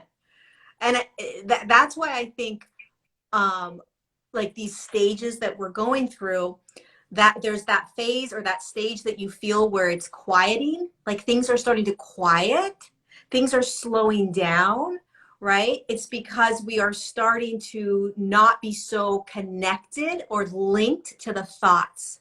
Like, I don't know about you, but I don't have a lot of thoughts throughout my day.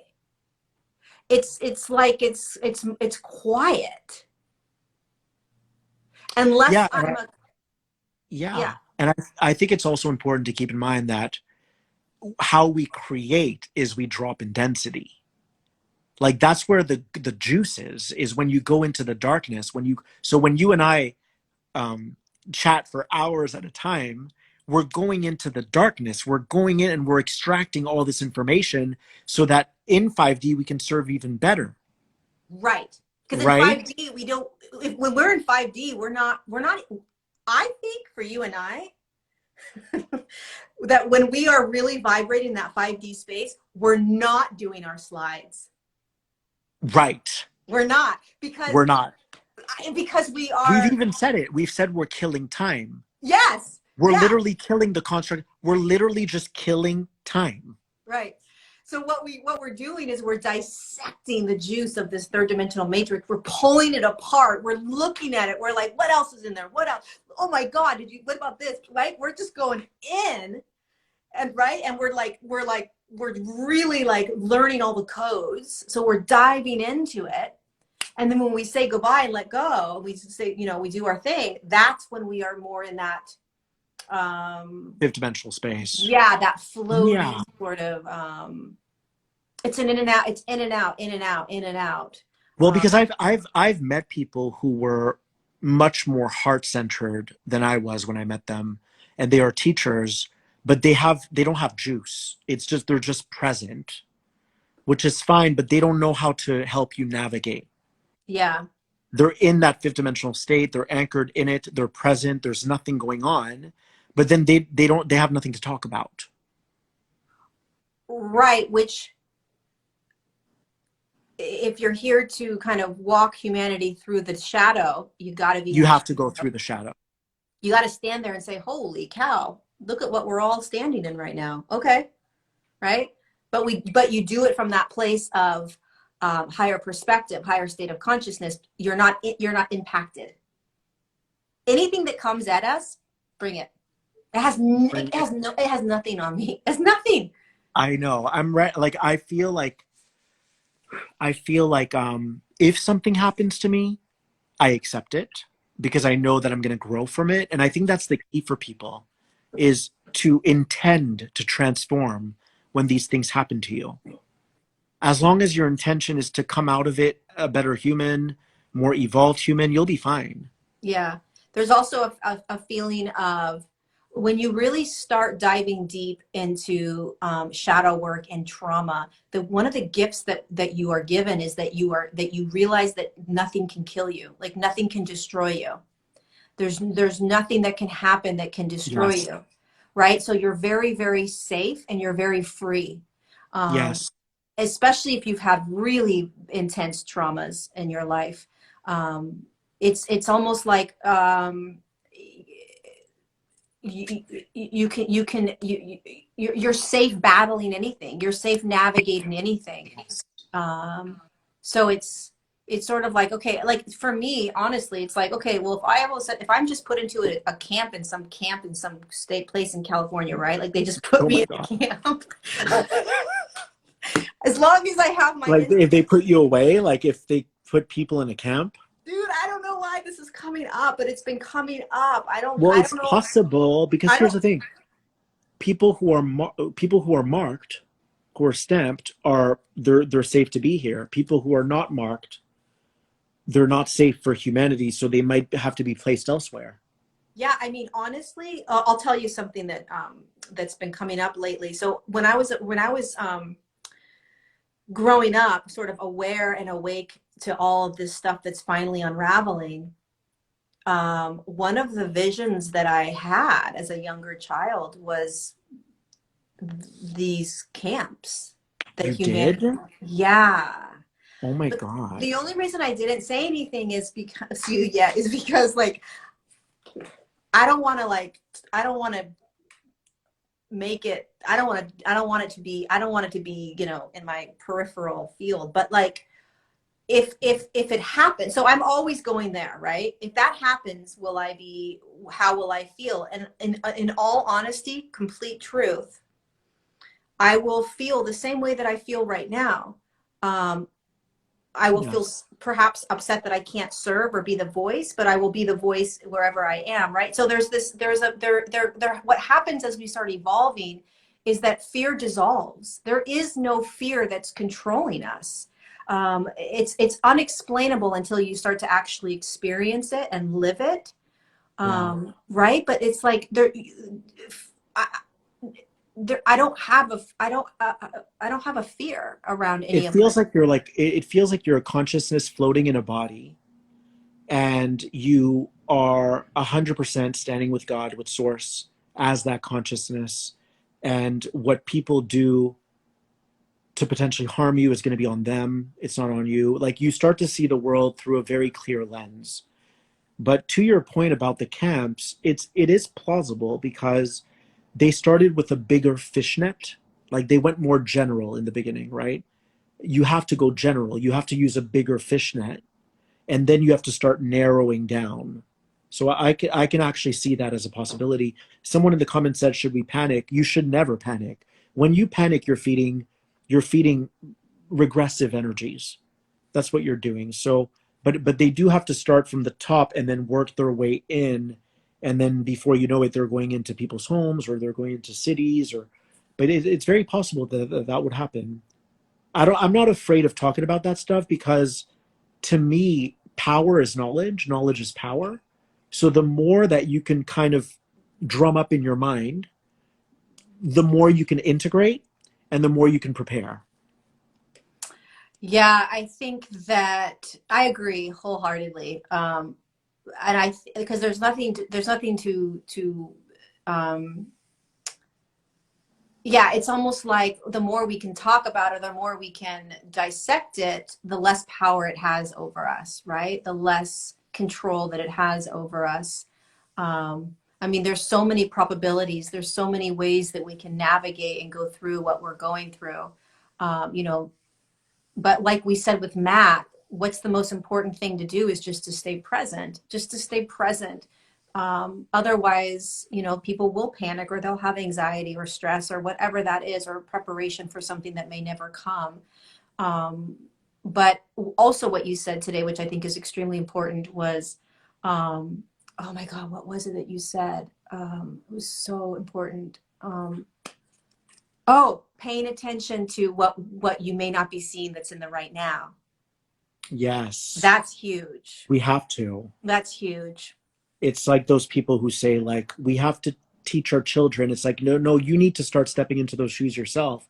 This way you break that cycle now. There's something else though that came through for me today. We were talking about how people can't save us.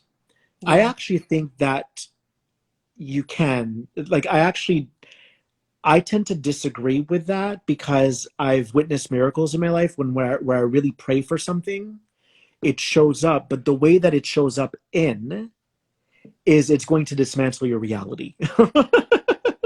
So if you call something in, if you call in change, something is going to come in, but most likely it's going to be highly uncomfortable because it's going to deconstruct your life. Right. So it's not going to feel like somebody's saving you necessarily. But you are being saved. In other words, there was such a strong phone call placed to the universe that it heard your call and something came in to dismantle your reality in order to save you. God, that happens all the time, I think. In tiny little ways, it's always happening. It's like law of attraction. Yeah. It's kind of like the resonance you're at is what you attract. Right. And also what I'm seeing when you're saying that is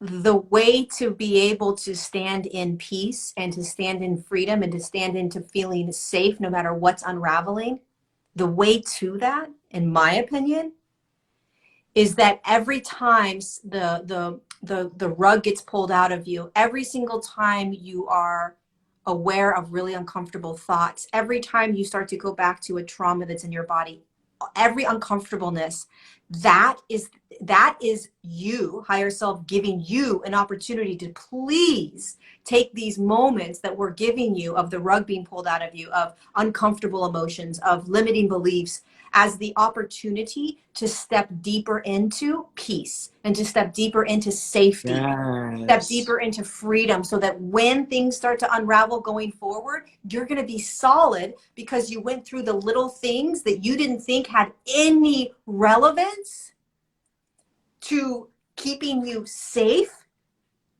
down the road. Yes. See, so that's so good. The vision I was getting as you were talking is whatever you're in right now is either a light side of the coin or a dark side of the coin. So you might be in something that feels dark, uncomfortable stuff starts coming up, right? But that's because that coin is about to flip. So if you feel it, you're eventually going to transcend it and then gain mastery, because we're in duality. We're in duality. So if you're not in a dark version of your life, you're in a brighter version of your life, and then you have mastery over the darkness. You have mastery over all of that stuff. But we are in duality. So all of that discomfort that comes up is for us to then flip the coin and move into that brighter version of that And aspect that, of your life. yeah, and that's how we stand in the chaos. That's how we stand in all of this and not be impacted by it. Exactly. That's how we do it. That's how we do it. I'm so glad we connected. I love it so much. I love it. I love you. I love you so much. Thank you. Thanks for jumping on. Everyone saw you made a comment. They're like, Phil Good's here, Phil Good's here, Phil Good's here, I'm Phil so Good. glad I jumped on. I am too. I'm so glad. What was the comment that you did that everyone was saying, Phil Oh, Good's I just did a video about how I talked about how if I've changed my stance on what's going on right now, and it's like, no, I haven't. What do you mean if you've changed your stance? My stance on whether or not I would do something that goes against my free will. Oh. And it's like, no, I haven't, because it's about the principle. And I did a whole video about it now. It was short, good for you. but I did a video, and then, yeah, so things are good. I love you so much. Things are really I good. love how don't you love how we're connected to every timeline, and how even when we're talking right now, we're not overexerting ourselves because we know that there's so much coming down the pike. We know that there's so much coming down the pike. Like, I'm kind of like napping while I'm talking to you right now. I am. I'm kind of napping. And that because we know we have to preserve our energy for everything. I love how we're aware of how much energy we need to output in any given moment. 1,000%. Could you imagine how powerful people would be if they were cognizant of that, of like, where am I directing my focus? Where am I directing my energy? Am I putting too much energy into something that's insignificant, or should I repurpose my focus? Like, think of how powerful people would be if they did that. I mean, it would But that's- change your entire life. But that's how I live my life. It's always like a balancing act of, no, this is good, but it doesn't require my full energy, my full reserve of energy. Right. Yes. And that promotes balance within every other timeline. Correct. Yes. And what's so interesting also is if you think about, like, if you think of the exerting energy throughout your day, conversations, emails, text messaging, social media, everything, right? If you think of it as output, how much output am I giving? How much output am I giving? How much output am I giving? Because in the internal work takes a lot of energy. It takes a lot of there's a lot going on. That's why a lot of us are so tired, is because there's a lot going on internally. And if we're not aware of that, because we're always exporting or outputting, right? We are, in a sense, slowing down these opportunities that we're given, right? So it's like, how can I pull back as often as I can throughout my day? Where am I being drained? Ask yourself. How much are you outputting right now? Hardly anything. Yeah, me neither. Hardly anything. I'm in my mind already working within a different reality where I'm gonna like be freaking. Yeah, like, I don't have it, like, on a scale of 1 to 10, like 2 or 3. I'm not even What are you, like, a 1.0, 0.5? 0.5. But I can feel the momentum. I could feel this fire bubbling in me right now for later today. Right. Yeah, but I think also this is the stamina, or this is the pace. Ooh. Right? Like, if you're running a marathon, Ooh. you don't just exert yourself the first 5 miles, right? You learn how to conserve so that you can show up for longer periods of time, so that you can run the 4-hour marathon.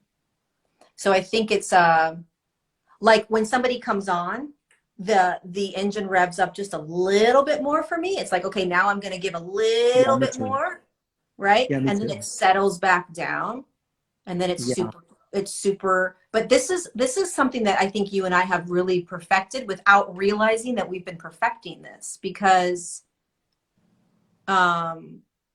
we will be able to We're handle shifting or gears. yeah,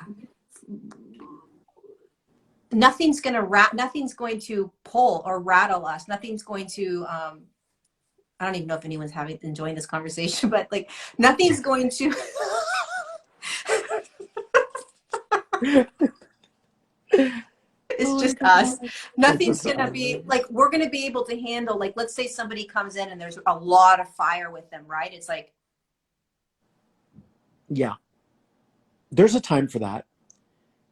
I know. I love teaching from my fire, but like right now, in this very moment, I'm not feeling it. I'm just chill. I had the fire today when I first started my Instagram. You did? Oh yeah, I was like on. Mm. I was really fiery. I I was, like that. The fire feels good. oh my God, it feels so important right now. It's so important right now because we need to be cheered on. We need to have that fire in us. We need to have that empowerment in us. We need to have that. It's what's happening outside is, you know, in the world right now is it's like a suffocation. I literally see it as like humans being forced up against a wall, right? Oh And my it's God. like, I can't even believe the mockery that they're making of us. Like I can't, sometimes I think to myself, where are humans? Like, come on, guys, get your heads out of your asses. This is so obvious. so Right? obvious. That's not a judgment. That's me caring. Like that's me caring about humans enough to go like, you deserve it all. Like why can't you see that something, you're being restricted right now, you're being suffocated right now, you're being oppressed right now? Like why can't you see that? To me it's so obvious. Well, the sadder It's thing, like those people who are like, it's like those guys who take you out for dinner, and then let's say a guy takes you out for dinner, he might make a nice gesture and pay for the bill, but you'll sense if there's like something in there, like if he wants something back, you know what I mean? If he wants something in return, I would say no to that. I would just accept and then, you know, or split the bill but you don't want to be with people like that. You want to be with people who make you feel free. Who make you feel like you can be yourself. And if a lot of people don't want to look at that shadow side, they don't want to go, but what if I did say no to my mom? What if I did say no to my best friend? Like that's where the juice is. mm-hmm. That's where you become wise. That's where you become right, because now you don't have blind spots anymore. You're aware of that's why you and I go so deep, because we want to be aware of every little intricacy. And I feel like when you and I go deep, we're kind of like fast forwarding ourselves so that we can teach from any time space. right? Right. So it's like we're always kind of like fueling ourselves to know more and know more and know more, because we never want to get complacent. We never want to lag. I don't want to lag in my life. Mm-hmm.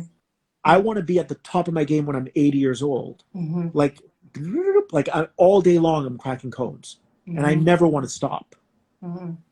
because the universe is super intricate. So there's so much more to uncover. I'm just beside myself that people can't see how obvious this is. Well, it's scary. It's scary because what the thing that really the jaw-dropping moments for me, the moments where I'm like, oh, we got to put our seatbelts on. This is for real, is when you watch other humans think that it's okay to take away other humans' rights. That's when I'm like, oh, this is